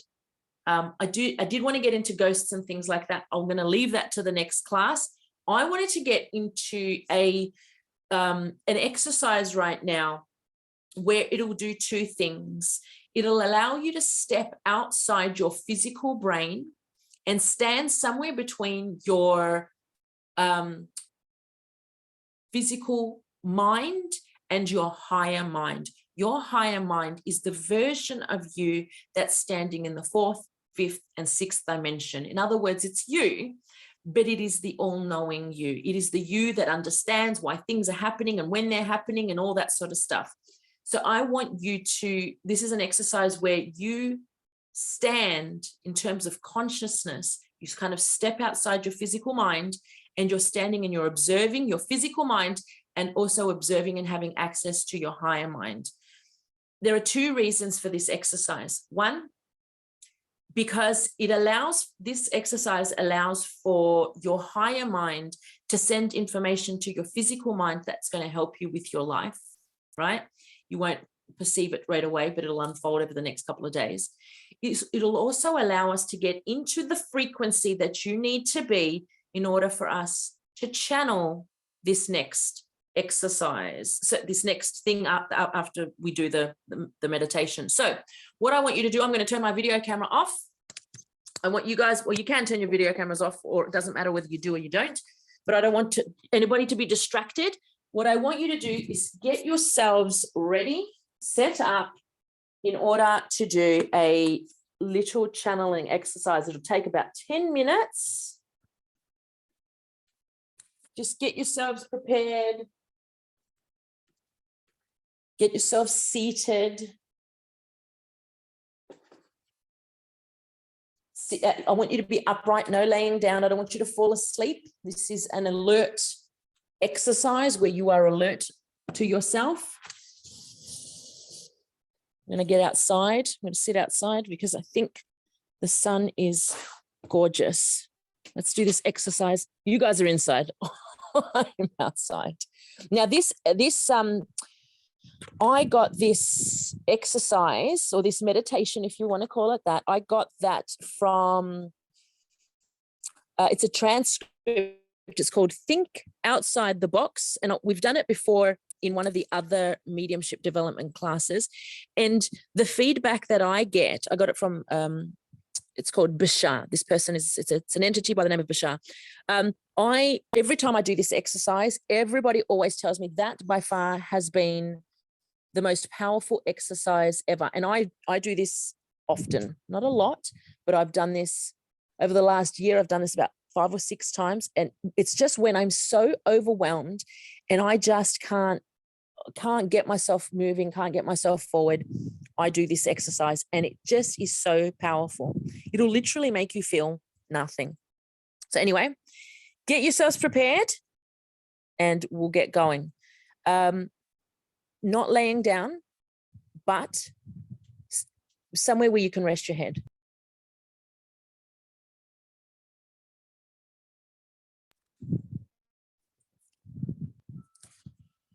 All right, here we go. This meditation has been specifically designed to move your consciousness or your awareness halfway between your physical mind and your higher mind. It will literally move your consciousness so that it exists during the duration of the exercise at a halfway point between the two. The purpose of this exercise is so that it can begin to allow you to experience a very unique sense of balance and connectivity to both your higher mind and your physical mind. When you put yourself in a specific state that feels somewhere between the two, it will allow you to observe from a neutral place everything that your higher mind is trying to convey to your physical mind, and it will help with many situations and circumstances in your day-to-day life. As you practice this exercise or meditation more and more, you will begin to sense more strongly the altered state that goes hand in hand with understanding the concept that all things in your physical reality are actually neutral in nature.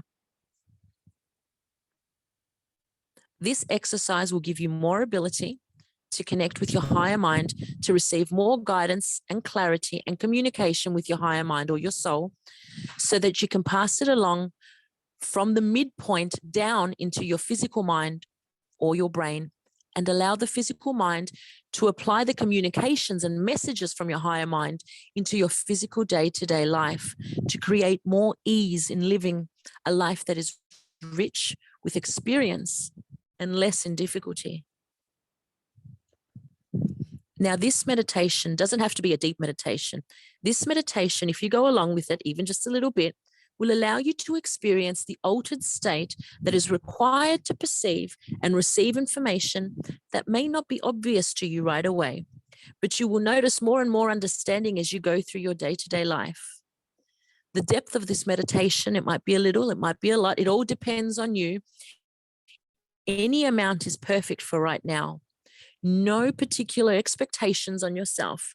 Just go along with ease and enjoy whatever is occurring as it is occurring perfectly for right now. Imagine now that you are standing in a giant warehouse. This warehouse is mostly large, and there's nothing in it except one thing, a box. You can allow the box to look like whatever you wish. You can allow the warehouse to look like whatever you wish, but it is only you and this box inside the warehouse. This box is only an average size. It's not too big. It's not too small. It is something probably of a size that you could carry if you had to. Imagine now that this box is made out of something clear so that you can see inside it. It can be made out of glass. It can be made out of plastic. It can be made out of any material that you see, that you can see right through.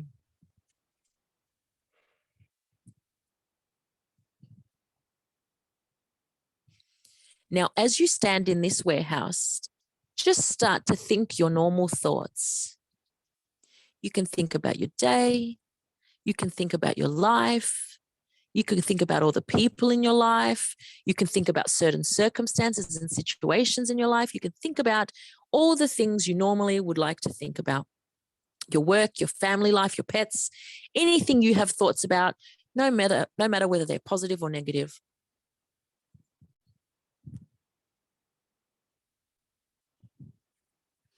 Now, as you review those thoughts, one at a time, allow yourself to imagine that you take a thought out of your head and put it in the box.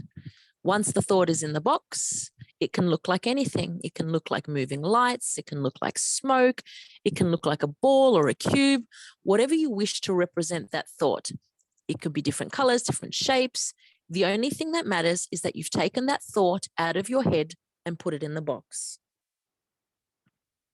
Then I want you to take the next thought that you were thinking and put that in the box, and the next, and the next, and the next.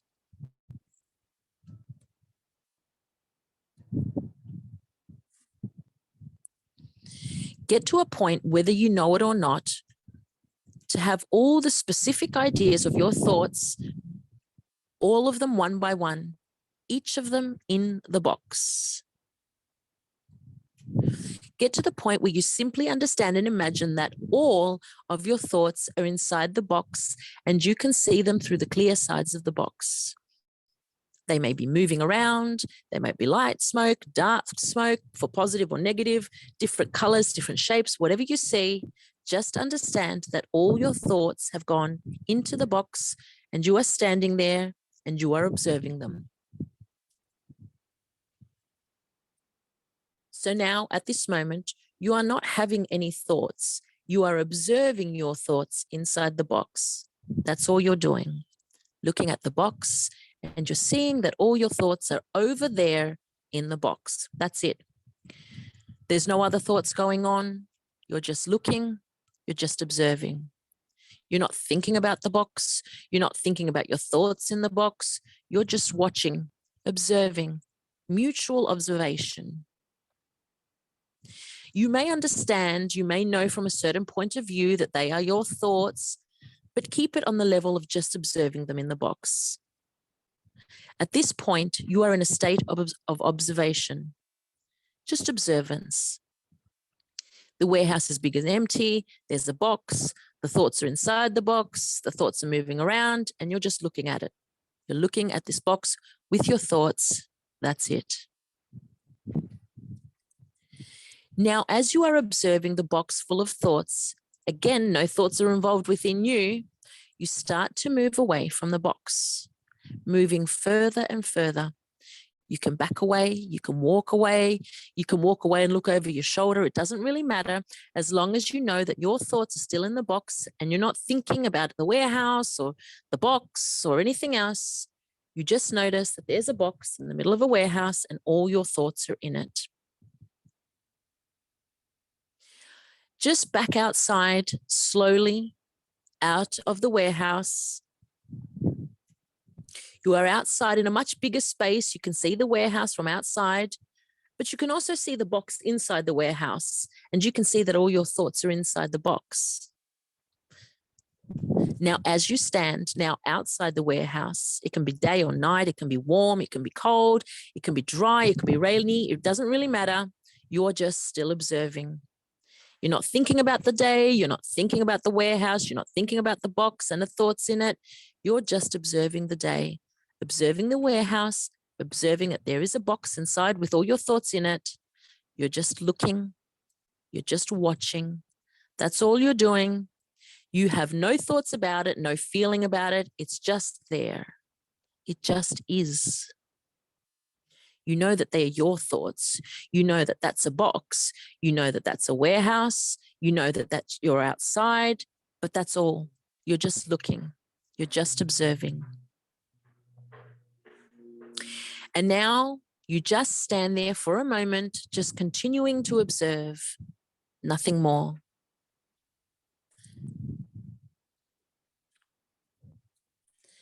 Just allow yourself now, without thinking about it, just to feel the state of neutral observation that you're in. At this point, you are literally in an altered state. This is representative of you being halfway through your higher mind and your physical mind. The physical mind is back there in the box. The higher mind is somewhere up there in the sky or in the clouds, and you're just observing. You know you're halfway. You know that that's the box. You know that that's the warehouse. You know that your higher mind's up in the sky somewhere, but that's it. You're not having any feelings about it. It just is. It just is. And that's all it is.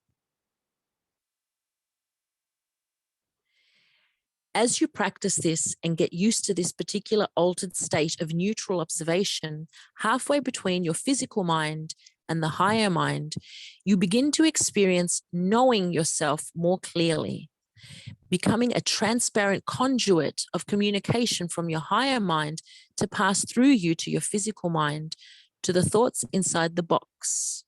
But you, right now, are just observing this communication.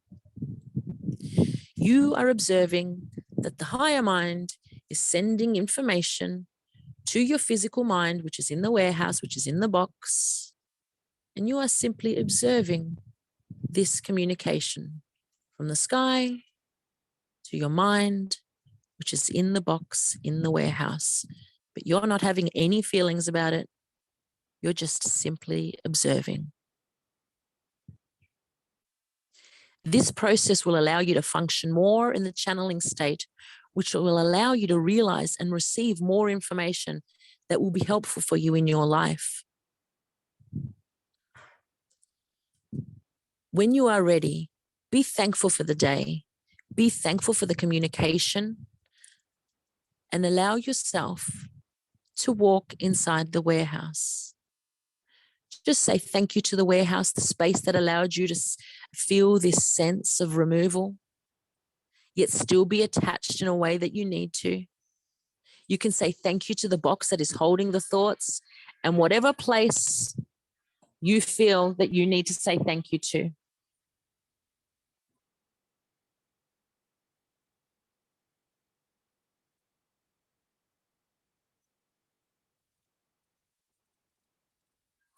Now, as you stand there, you notice that your thoughts that are floating around in the box, one by one, there are some thoughts that are in that box that you just don't really want to replace back into your head. So you make the choice that you're going to keep them in that box. Now, you can retrieve them at any time you want to. But for now, if there are any thoughts that you don't want to put back into your head, just leave them in that box there. And imagine now that through this process, all the thoughts have a new shine to them, a new polish, a new knowingness. And one by one, retrieve each one of the thoughts that you would like to continue to have in your mind. One at a time, imagine your thoughts slowly going back into your mind, rejuvenated, clearer, with guidance, with understanding. You may not perceive that information immediately. In fact, it may take a couple of days, but that information and that new clarity that has been connected to those thoughts that you've been having is all in the box, and they're slowly coming back into your mind. Now, I want you to open your eyes again, have a little bit of a wiggle around, and you'll notice that you're not feeling much of anything. If you're feeling something, you may be feeling a little peaceful. If you have your video camera off and you would like to turn it back on, please do. I don't want you asleep or sleepy. Now that we are all in this very peaceful, very neutral state, I want to invite each of us to simply address the group with a question that you have about your life. And I want each of us to take the opportunity to read for the person that is asking the question. And this is how I want you to do it. You are in the correct frequency right now. In other words, you are dialed in to spirit. You are dialed in to your higher mind. You have access to that information. I want you to understand that that information will still be a translation in your mind. In other words, you will still perceive it as your own thoughts. But as you do not know the other people in this Zoom chat, and somebody asks a question, if you see an image or feel a feeling or understand, have a knowing or smell something, any one of those clairs, if that comes up for you, I want you to unmute yourself, and please don't question the information. Don't look for, oh, maybe it's wrong. Don't doubt yourself. Simply say the thoughts that are coming out from your mind and simply answer them. I am going to invite Alison. Alison, unmute yourself, please. And I want you to ask a question, and whomever is drawn to say something comes into your mind, please address Alison with an answer. Go ahead, please, Alison. I have a question about I can't think of anything. How do I stay in this state? I like this state, and I'd like to be able to really connect with this state better and more often. I'm happy to answer that. But if somebody has something now that Alison's asked this question, you might think to yourself, oh, no, that's something for Addie to answer. You are now plugged into spirit. Does someone have something that they want to talk about? I think I do. I guess I wanted to bring up what I was saying before about the flow state. About, for me personally, it's when I'm doing something like super creative, but there might be something more up your alley that you feel like you sort of just get lost in. And I feel like that's when you will be able to kind of channel that vibration in. Yeah. Does that bring up anything for you? Like, is there anything in particular that popped into your mind when I said that? Yeah, I operate mostly in my mind. So I really appreciate that feedback, because we were moving today, like I said, and I have a little craft box, and I'm like, I need to do that. I need to get back to that. And I even told my daughter today, I said, I think I forgot about music. I just forgot about music, you know? Yeah. So yeah, that's definitely a hit. Yeah. Does anybody want to add to that? Can I just say, I got an image of a bathtub and like candles and things like that. So I don't know if this is something that you do on a regular basis, or it's something that you've potentially been thinking about doing, but it's definitely a lovely place to sort of remove yourself from the external noise and sort of just really sort of go deep and within yourself and relax. And, you know, yeah. And also, may I just say, there's a female, I'm picking up like a bit of a female presence around you. And yeah, when I saw your face before, I picked it up. And when you came through, I picked it up again. So just a bit of an acknowledgement there as well. So yeah, the bathtub is definitely important to me. Like when we moved, I thought I have to have a bathtub, and it's always been important to me to be able to take baths and relax.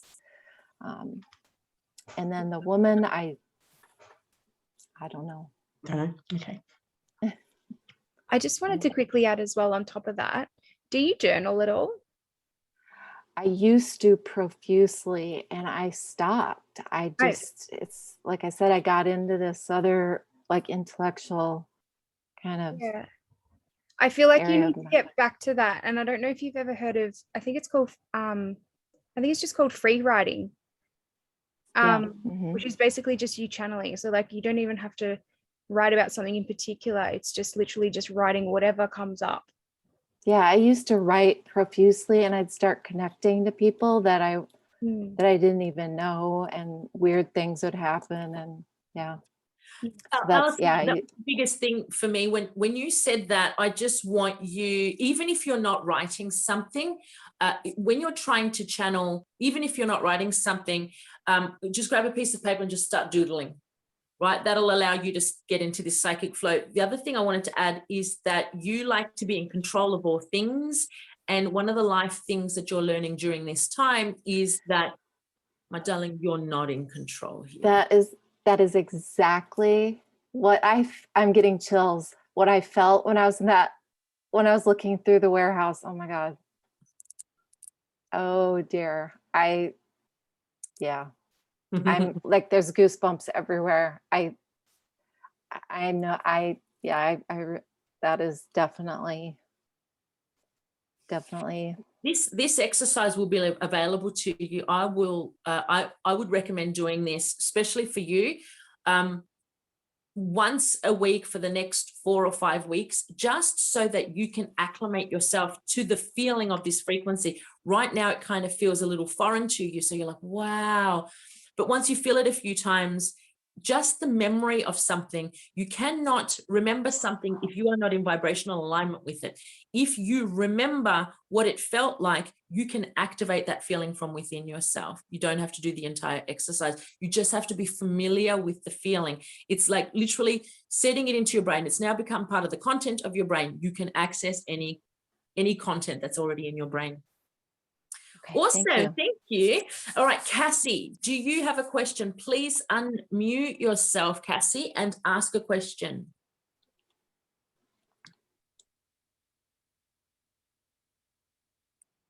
If you want to. Cassie, you're still muted. Sorry, I thought I unmuted. Okay, go ahead. Okay, I have a question at the moment. Yeah, I'm currently seeing somebody, and I seem to be in a bit of there was a lot of elements there that I was not looking for in a person. I wanted somebody completely sort of different, but for some reason I'm very attracted to this person. There seems to be a pull in his direction, and I would normally sort of not I would normally wouldn't pursue it, but for whatever reason there is this connection, there's this pull towards him. So I'm really sort of trying to understand, what is this connection? What is this pull? Why is this person presenting themselves into my life? Is there a lesson to be learned there? Is there some purpose for it? Does that make sense? Who would like to answer that? Don't be shy. Go ahead. All right. So at first I got a sense that there is a lesson to be learned, both for him, but also for you. But I also feel like it's the positive.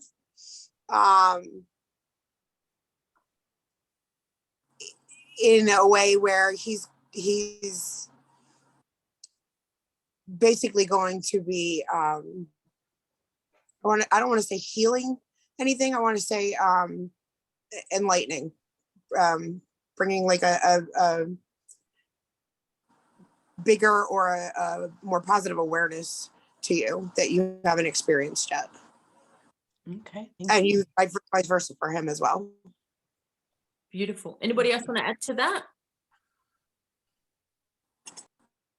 I picked up like a past life that maybe you're familiar with him, but it's not exactly, what you want, but it's like you want to work through something with him. That's just a feeling that I got, that you do want to address it, but it's not really exactly what you were picturing for another aspect of your life. Okay, thank you. Anybody else? Sarah? Oh, you saw me, didn't you? So I'm wondering if this has to do with communication. Mostly I'm getting communication. I know actually it's both of you, but it kind of feels like, do you have trouble communicating in general, like getting your thoughts out? Yes, I do. Yeah. Okay. It feels like this is a person that you can learn to trust your voice with. Because it feels like through certain parts of your life, you would try to communicate with people, but it was like it was stopped. And with this person, this is a chance to show that you can trust not only those around you, but yourself and what you have to say. Wow. Okay. Thank you. Welcome. Thank you. So let me add a little thing. Okay, so we've got that. Cassie's asked her question. You can then in your mind ask questions as well, like, is this relationship's going to go? So we ask the questions. So she's asked one question, but really she's actually asking a lot of questions. And your job in your head is to ask more questions, like, is this going to go somewhere? Is there going to be someone else? What's the duration of this? What else is she trying to learn? Ask spirit in your mind, and they will give you the answer. Is there somebody? Let me just pull someone. Okay, Lisa, I don't know if you want to jump in here. Lisa, can you ask that question? What is something? Is this going to work for Cassie? Is this, what does she have to pay attention to? Can you jump in and whatever comes to you, don't worry if it's wrong or right. We're all just fine-tuning this. Did you want to add something? What is it? Instantly, I got a pain in my left side. And so I would just, if I would do anything, I'd do it cautiously. Of course, because it's the left side, because it's a heart-centered, I don't know that this will be your permanent person, or I don't feel it will be your permanent person. So that's what I would add. Thank you, Lisa. Did anybody else want to add something? Dana, did you want to add something? I was just gonna say, if you wanted to know whether it was going to be a long-term thing, my instant feeling as soon as you brought it up was no. But I did get what Meredith was saying, that it is definitely a lesson that you'll be learning. So he is there for a reason. You don't have to dismiss it straight away, but just be aware of what's happening in this relationship. Let me add my 2 cents in as well. One of the things that I think you need to be listening to, Cassie, is that you ignore your intuition. It's a lot louder than you're giving yourself credit for. And the thing that's missing for me when I tune into this situation is that physical attraction. There is attraction, there is a chemistry, but I don't want to tear this person apart. Does that make sense to you? It's important. And I will think, we're talking about sex, but that's a really important component, and especially for you, intimacy is an important component, and your intuition is saying something to you, and it is basically, this is an opportunity for you to listen. Also, stop falling into the "I will save you" pattern. You can't save anyone. And all that happens is that you go through a period of trying to help someone, and you just get upset by it. Is this your permanent person? No, but you know that. We're not telling you something new. You knew that. And when it's time to move forward, move forward. Don't be afraid. Don't be afraid. It's not the last person on the planet. Okay. That's the fear when we break up with someone. That's the last person that will ever like me. No, that's not how it works. Okay, thank you. You're welcome. All right. So, Tara, did you have a question? Unmute yourself and ask a question, please. I'm not really sure how specific or how to even ask a question. I'm so new to all of this. The only question coming to my head is if we are going to have a party on Friday. I don't know if you need more detail about it or just leave it at that. Is the party on Friday going to go ahead? Is that what the question is? Yes. Okay. Yes. Who would like to answer that? You might even pick up the significance. You might not even know whether the party is going to go ahead or not. Somebody might be picking up the significance of this party, or if the party is not the answer, something else is the answer to this party. Anybody have any thoughts on that? Don't be afraid. Can I just ask a question? I for some reason got a baby in my head. Does this have any sort of relevance to do with a baby, or is there some connection, like a baby shower? Or no, but it does have to do with my children's birthdays. So okay.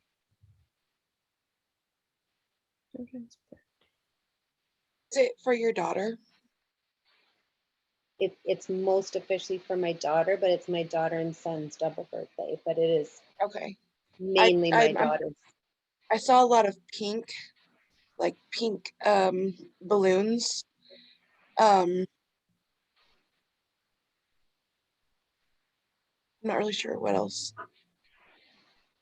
Do you feel like it will go ahead or not, Sarah?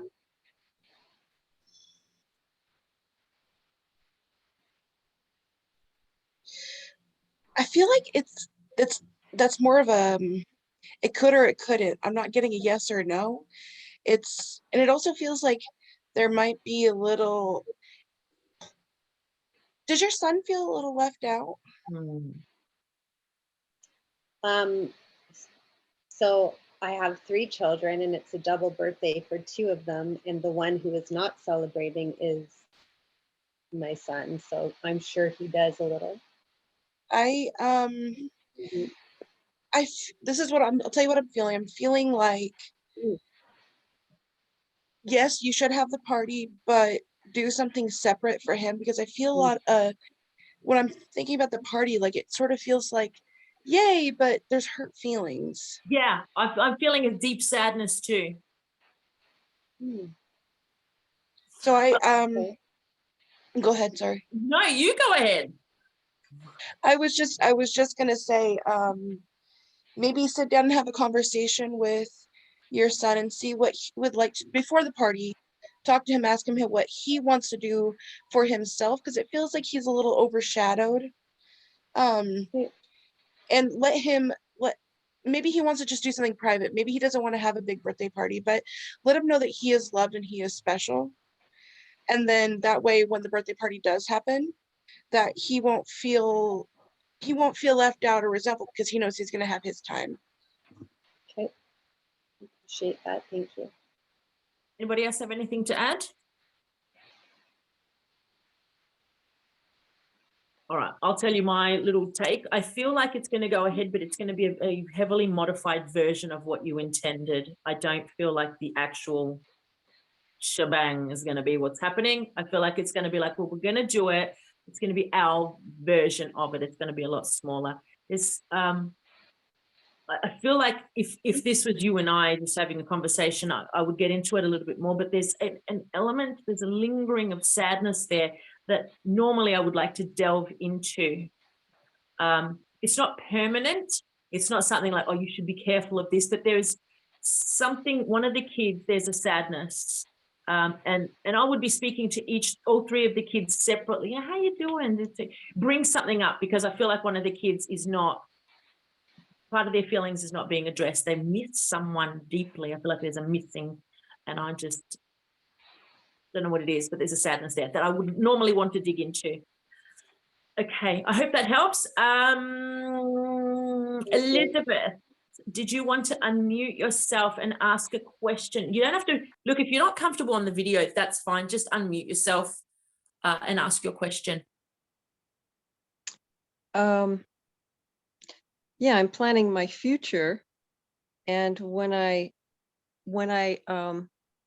was doing the exercise and I took that thought out of my head, it was quite wonderful, but it wasn't really clear. It was all shiny and it was radiant, but it wasn't quite clear.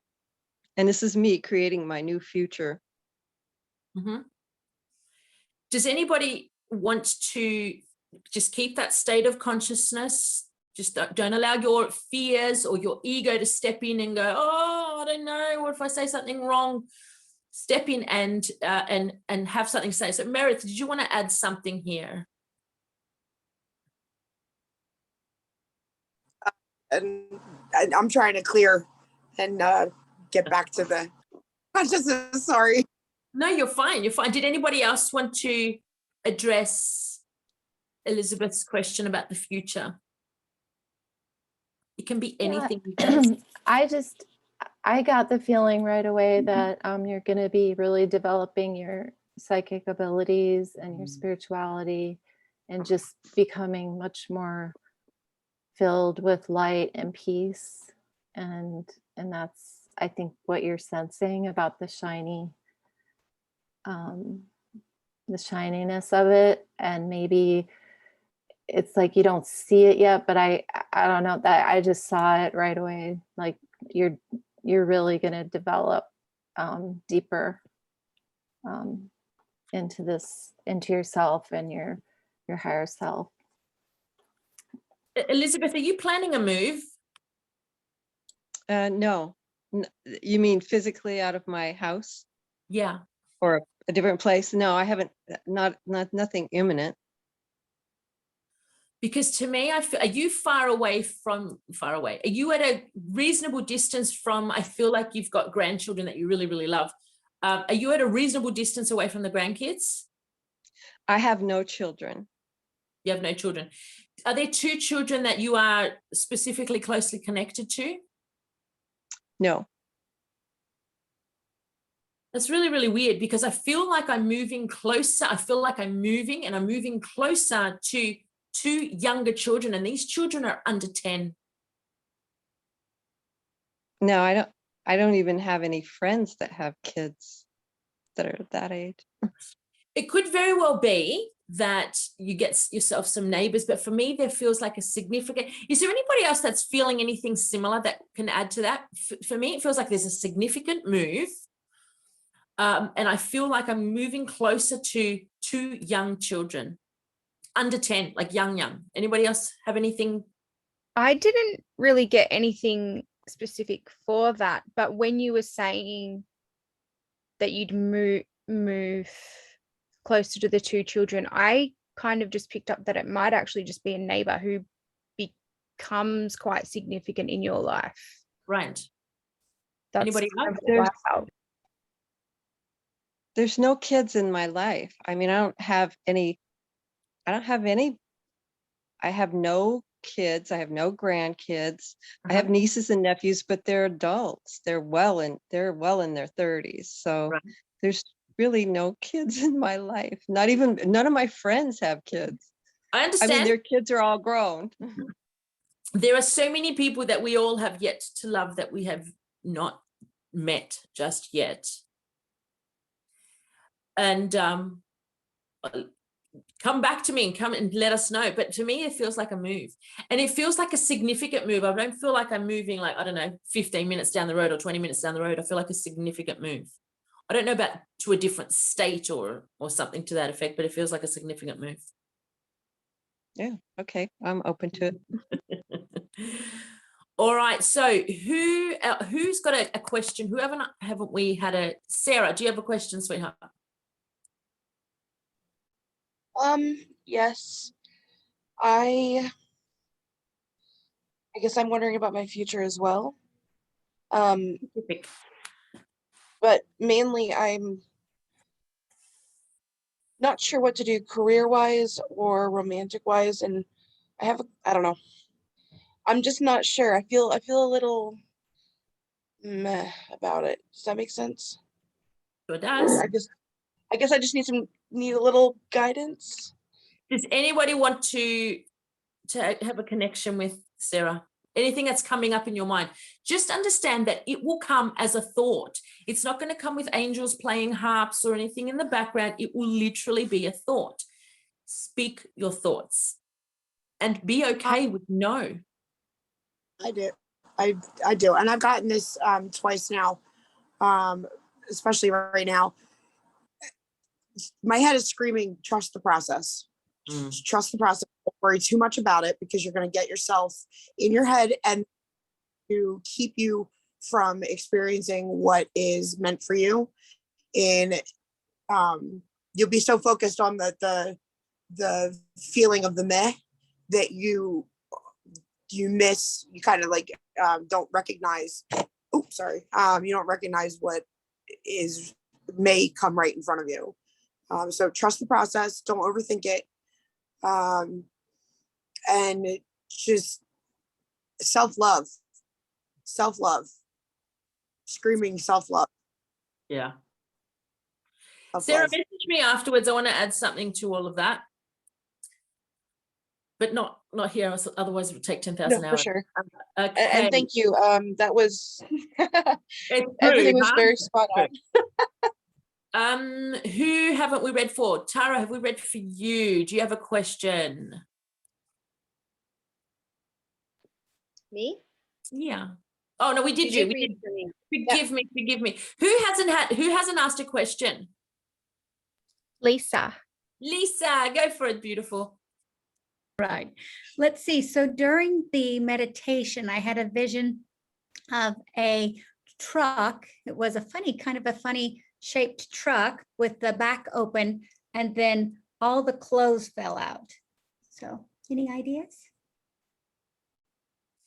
That would be, I'm just going to chime in. I actually want you to ask a question.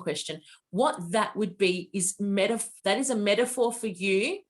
That would be like something we would see in a dream state. Consider that as in you saw something like you would in a dream. What does a truck mean for you? And what would it mean, because it's coming from your subconscious mind, what would it mean if there was a truck with all the clothes falling out for you? You're asking me? I am asking you because this has come from your subconscious mind. A truck is moving, right? So if I had to guess, a truck's moving, It's like stay put. Okay. Stay put. Why are the clothes falling out? Sarah's going no. Sarah's going no. Why are Pardon? the clothes falling out? Why are clothes falling out? Because you can leave your clothes and you can go. Yeah. Sarah, go ahead. Because Sarah said no. Yeah. Go. I actually saw that you have some things that you're holding on to from the past, and it's like that truck with all those clothes falling out. It was like your subconscious mind saying, get all that stuff out of here. We don't need it anymore. It's holding you back. So basically moving forward is getting messy because of the fact that you got all this stuff, there's useless stuff that you can literally just, it's ready to be thrown in the bin. Moving forward is messy because you haven't let go of things that actually don't really mean too much at all. That makes sense. Good. Yeah, perfect. Thank you. Who else have we read for? Meredith, have we read for you? No. Okay.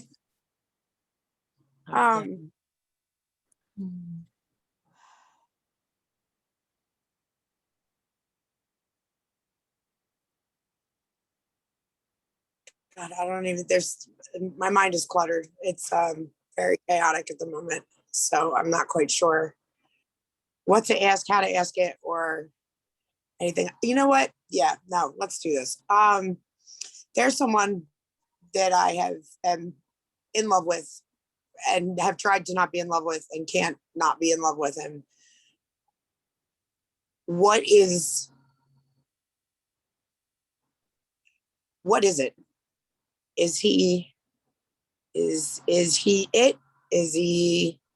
Is this like, I've had different readings that have said he's past life connections, that we're always going to be connected, or, I mean, obviously, because we're all connected anyway, but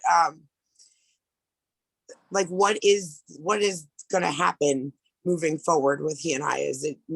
Are we meant to be together and progress, or is this just a here and now, and the past 20 years is just kind of like a learning thing? Meredith, answer your question. What do you mean? Answer it. You know the answer. Answer your question. Is this a permanent moving forward thing? No. Answer the question.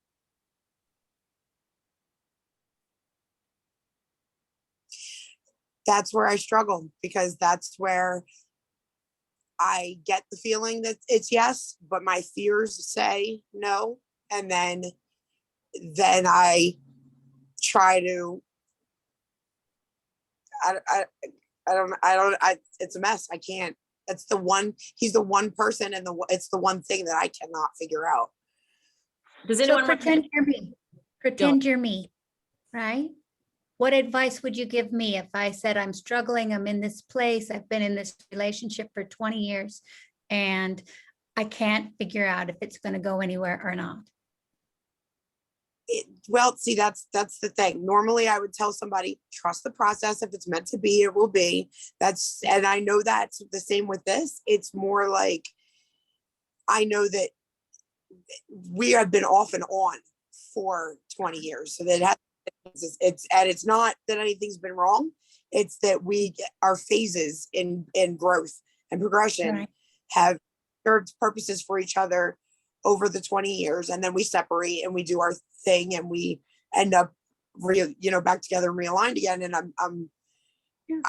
I'm ready. So Meredith, and it's ready. I'm scared. I don't know. Is this what you want to continue, this back and forth? If it's lasted 20 years and this is the pattern, right? Is this what you want? And if it's not what you want, you let him go so that he can find somebody to love, that's going to love him in the way that he can accept fully and commit to you, commit to fully. So you can bring in the next person who can commit to you fully. You don't have to always do the up and down. That's the other weird thing, is that, but there is a commitment on like a much different level. I don't know how to explain it. It's like a spiritual,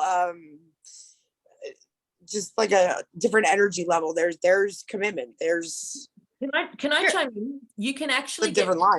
You can actually get physically addicted to a person, and it's the same as gambling. It's like, the reason why gambling is so addictive is because it's this this game of chance, and you're kind of playing a game of chance with him, and that's why this has become so addictive for you. I want you to know that how to determine what's coming up in the future is basically what's happened in the past. This situation will hold you away, because the fact of the matter is, if you don't make a difference, it'll just continue on in this way. So if you want to know what's happening in the future, it'll just continue on in this way. But if this is not what you want, then you need to take a different action. This is how it's going to be. This has been the way it is. And the future looks exactly the same as it does now. So if this is not good enough for you, and let me tell you, it's not good enough. It's not. Yeah. Because you're giving more than he's giving. He's giving you himself when he wants to give you himself. So if you're asking just for a future prediction, it's just going to look the same as now. But we're not living a predetermined life path. So you're going to have to step away. It's the only way. Is there a past life thing? Yeah, sure. But for most people, there is. The intensity that you're feeling is very much a this life thing, though. You have become addicted to him. And the only way to break an addictive pattern is to literally go cold turkey. You can't wean yourself off. You deserve better. I want to. Damn it. But then be okay with the situation as it is. Then you understand when you say, I don't want to, that is okay too, but understand that that's the pattern is the pattern. That is what you're going to get. And if that's enough, then then be okay with it. Make that decision. It's unfair to expect something different from him. It's unfair. He won't give it to you. Got it. Sorry, Spirit is screaming at me. I have to say this. You're a very caring, nurturing human being, and you put people ahead of you just because it's what's in your heart and it's easier. But what Addie is saying is exactly it. And I want to tell you what my therapist told me, because it is the best thing that I've ever learned. And it is that people like that, it's like we're on a dopamine drip from them. And that is how addiction starts. You get that good feeling from him. You get those little dopamine drips. And then when they're gone, you get that, I need it again. I need more, which causes your brain to want to reach out and grab for him. And it seems like this individual is somebody who will kind of give you that dopamine drip, but it's becoming few and far between. And like with addiction, you have to break the neurotransmitters in your head, because you have those two correlations between the two. So if you take time, and it will be hard, it'll be just like breaking any addiction. You're going to go through like a withdrawal type of state. It's in the end, this is a cycle that Spirit is asking you, giving you an opportunity to break. That's all. Thank you. This is a very valid experience. This, from Spirit's perspective, this has been amazing. I love that you've gotten into this relationship. Your soul has just learned so much, but you have that choice now. And be okay with your choices, but you are literally addicted to this person. Message me later. I want to explain that a little bit further to you so that you can fully understand it, because I feel like once we understand our addiction, or once we understand the concept of something, we can shift it. It's the lack of understanding that keeps us in a loop. Is there somebody that we haven't read for? Please unmute yourself now and ask your question. Please don't be afraid. I think we've read for everyone, but there was one person who was in here before. Their name wasn't on. Yeah. Was that Beth who said she was going to be late? No. Who was the other person that was on? It was another lady, and she was in Cyprus, which is on the other side of the world. She tried to chime in for as long as she Okay. So she was the one who left. Sorry, just quickly, I just want to see, I had something come up before I even came in this thing. Like, I don't know if it's for anyone in here, but I feel like someone's mother has passed recently, like within the last 3 months. And I just kind of feel like she was trying to get through maybe, but I don't know who it's for. Does that come up for anybody? No? Okay. Could even be grandmother. Has anyone had a grandma or mum pass in the last 3 to 6 months this year, I guess? Okay, that's right. I kind of have a feeling it might have been for someone else anyway. That's okay.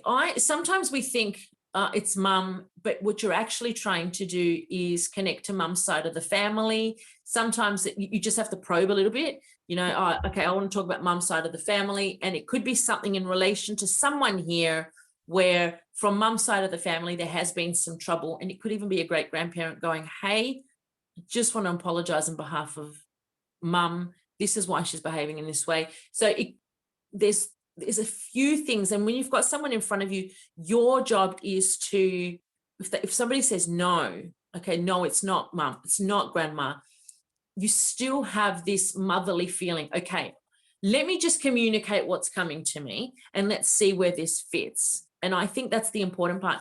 You aren't going to make an error. And this is where somebody who doesn't have a lot of experience can go, oh, well, I was wrong. So someone with little experience can go, okay, I was wrong, I made a mistake, and then you start lingering on I made a fool of myself, or whatever it is that you're thinking, right? But something's come up for you, something in relation to a mother, something in relation to a mother's side of the family. Go with that. Even if that person says, no, I don't have mum that's passed and I don't have grandma that's passed. Go with what you want to talk about. Just start talking about the feelings that come afterwards. And then that person, because your job is to show them the pieces of the puzzle, and the person you're reading for is to go, oh, okay, that's actually from dad's side of the family, and it's this and that, and you put the puzzle pieces together. You won't make a mistake. The mistake will be, I got it wrong.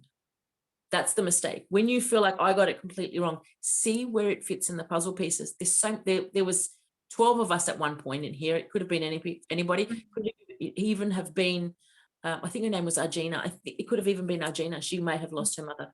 Don't just go, well, I was wrong. The idea Very is curiously. Oh, sorry. Go, please. I was just gonna say, was it like, it's for sure a recent death? It's not like an anniversary death, like anniversary of. Yeah, it could very I mean, potentially, I don't know. The feeling that I was getting is that there's something within the last 3 months, and I feel like whoever this message is intended for has been struggling a little bit lately, and just, I suppose, been wanting or trying to connect with whoever's passed, and is feeling very alone. And I just want, the message that just wants to come through is that whoever this is for, it's not that they're not around, it's just that I suppose with the grief of what has happened, it's hard for you to kind of connect, but that person is definitely around. And I don't know. I'm pretty sure that, I think my grandma's anniversary of her death was yesterday. Okay. And I was I don't picking know, up it an just- anniversary. Sorry. what's So that? what was she? I was picking up an anniversary. Okay. With people talking, so I picked up a female, and then somebody else was talking, and I picked up anniversary. So, but I was with all different people. So yeah, but yeah, sorry, just out loud. Yeah, that's okay. I mean, I have this overwhelming feeling that it's I have my this grandma. overwhelming feeling too. Were you very close with her? Like, was she almost kind of like a mother figure, I guess, maybe? Yes. Yeah. Okay. Yeah. Yeah. So I guess, yeah, she basically just wants you to know that, yes, she is around and she does love and care for you so much, obviously, which I'm sure logically you know, but you just need to hear it. And whether you realize it or not, there are so many ways that you are connecting with her on a daily basis. 100%. And yeah, I love the way this whole thing panned out, where you've said something and you're like, oh, nobody's said it me, and then there was this, we had to put the puzzle pieces together, we had to explore what that was. And that in real time, guys, is how so often when you're especially when you're new and haven't had, not that you new doesn't mean not very good, new just means I haven't learned to do this communication thing, I haven't been on the spot where I have to actually communicate it. And so learning that sometimes somebody won't even understand what you're saying and you have to explain it to them, where they go, ah, so it's made perfect sense to you, but that person hasn't quite understood it. So it won't always be obvious, but there are no mistakes. Follow through, even if you're getting, no, my mum hasn't passed, but ask that person to be a bit more open. Yeah. All right. So sorry, just quickly, No, do you actually have a question, Sarah? Oh no, it's funny that you said anything, because I've been basically yelling at her for the last 11 years for not, like, I'm always like, man, I'm psychic. Will you just pop in? What are you doing? I mean, I know she does. Yeah. But I'm always like, send me somebody to say something. And so it's really funny. Like, I finally just given up. Like, all right, fine. She's a quiet lady. Is this the first time you feel like you've heard from her? Well, physically from somebody else, yes. I mean, I see butterflies and I get this overwhelming feeling over me of calm when she's around. But this is the very first time anybody has been like, oh, hey, yeah, so your grandma's finally piping up. I almost get the sense that she's just like shaking her head right now, like, that's what I see in my head. To you. Every time I think about her, she's like, oh, Sarah, I'm right here. Okay, I'm here. Was her name starting with M or like a mammy, or did you like? I don't know if that's familiar, but that's what popped in my head. No, but she lived on Marcia Lane. Okay, cool. What I want to do, I'm going to add everybody to our psychic development group. And this hasn't really taken off in the group, but I can't stress enough how important it is to practice. Each session that I've done with the mediumship development, I've asked everybody, put a photo of yourself up and allow others to read. Now, some people have put photos up, and some people have read for, but I want more of that interaction. There is nothing that can be put in place of you doing reading for others. There is nothing. The psychic I was when I first started to the psychic that I am now, I can't even begin to say. I was reasonably accurate at the beginning, but now I'm just sitting there and names are just popping into my head. And if you had asked me, do you get a name, 4 or 5 years ago, I would have said, no, that's really hard. It was rare.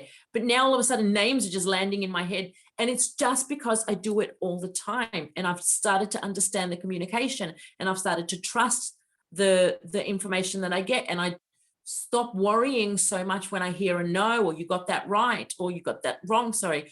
So put a photo of yourself up in the group. And guys, it doesn't matter if you make an absolute mess of it. Please attempt to read for people. I also run a group, what's it called? Psychic and Spiritual Awakening. And that I invite you into that group as well to read for many, many people. There's about, 12,000 people in that group. Everybody's asking a question. The only way to get better is to practice. And if you've come up to a roadblock we have that closed private group where you can send a message and go, hey, Addie, I'm experiencing this, or this happened. Can you help me through? And then I will jump on. And even if somebody else sees that question, jump on and give some answers. So as the little psychic reading community within, us grows, it's really important to, if you have a question, be daring enough to put a photo of yourself and ask the question. And as you practice, understand that you may get it a little wrong, and also that person who's going to receive that information is going to go, okay, well, Sarah's still practicing, but she's picked up this and this and this, and then let that person know, I'm not sure exactly what you're referring to about this other stuff, but what you did pick up was this, because we're all learning. We're not going to get it 100% right. Even I, who do this as a full-time job, I'm never 100% accurate. Never. I don't think I've ever been 100% accurate. I don't even think it's possible, because it's still going through my brain. It's still going through my perceptions. So I'm skewing the information. Put up a photo of yourself, ask a question, and I double dare you to see those questions and answer them, guys. Give people readings and understand that you may make a mess of it, and it's okay. The only way you're going to get better is to practice. That is the only way. There is no shortcut to that. None. Go ahead. Is it okay if I ask one more quick question? Yeah. So since I've been on listening to you, I've been getting a vibration in my right ear. And so I get these things and I don't know what they mean. I'm pretty sure Spirit's trying to tell me something, but I just don't know what it is. And so it's kind of, it's like a humming sound. It's like, I sort of like, it's like a dryer, if you know what I mean. It's like, I do. Yeah. So what is that like? Because so as your physical body acclimates to the higher frequency, it's new for your physical body. And so it's going to have some unusual reactions. Some people hear buzzing, some people hear ringing, some people rock back and forth, some people can't stop moving. And it's just it's just an indicator that your frequency is high and you're tuning in. Mm-hmm. Zone out of the buzzing or the humming, and then just go, okay, I've clicked in. That might just simply be your indicator that you are in the zone. Okay. So it's your physical body learning to tune into that frequency, being okay with the higher frequency. It's not very, very common.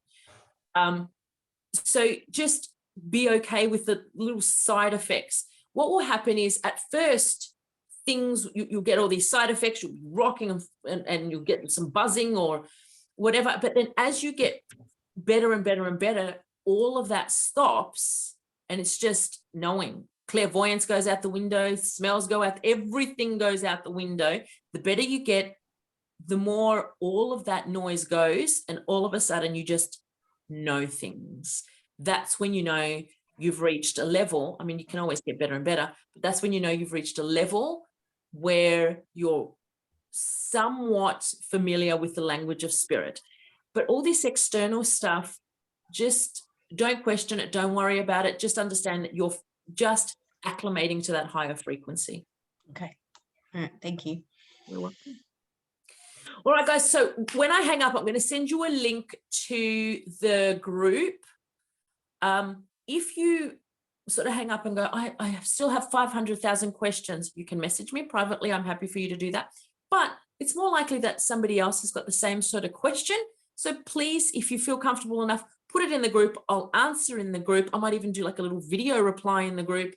And also, as you go along and you have any questions about mediumship at all, put it in the group and I will answer it. You don't have to feel like you have to do an entire class to do it. You may just have a question. Put it in the group and I'll answer it. Okay? Will you be putting the meditation somewhere as well? I will be sending each of you individually a link to this class, because others in that group have done some other. So if you've done the class, you've got an access to the class. But if you haven't done the class, then I don't want people to just get a video of something. Does that make sense? So I will give you an individual link to this. I'll upload it to YouTube. So you will have your copy of this so you can refer back to it over and over again. I will try and just get that meditation on its own so you could just access it rather than try to fast forward or whatever. So I'll add a link to that as well. And I'll just put it in the group. Everybody can have a copy of that. It's a very, for me, it's my favorite meditation of all time. Okay, thank you. Thank you guys so much. Don't forget, any question is a good question. No question is a stupid question. The only stupid question is the question you haven't asked. Put it in the group and I will answer anything. I am happy to answer anything. I'm very open about whatever. There are no secrets. This is not an or universe. I have it or you have it. This is an and universe. I have it and you can have it. So there is no information about anything, even setting up a business, that I'm not willing to share. Happy to share everything because this is an and multiverse. It's not a universe. This is an and multiverse. So I can have it and you can have it. So any question, ask me and I will tell you honestly. All right. I want to say a big, big thank you, Addie. This has been absolutely amazing and has given me so much clarity. So thank you. You're so welcome. So welcome. Listening to it again, I think you might just pick up things that you haven't picked up before. So listen to it a few times. And yeah, have a really, really wonderful night for those of you who are on the other side of the world, and have a really beautiful day for those of you who are in the Southern Hemisphere. I'll see you guys later. Bye. Thank you. Bye.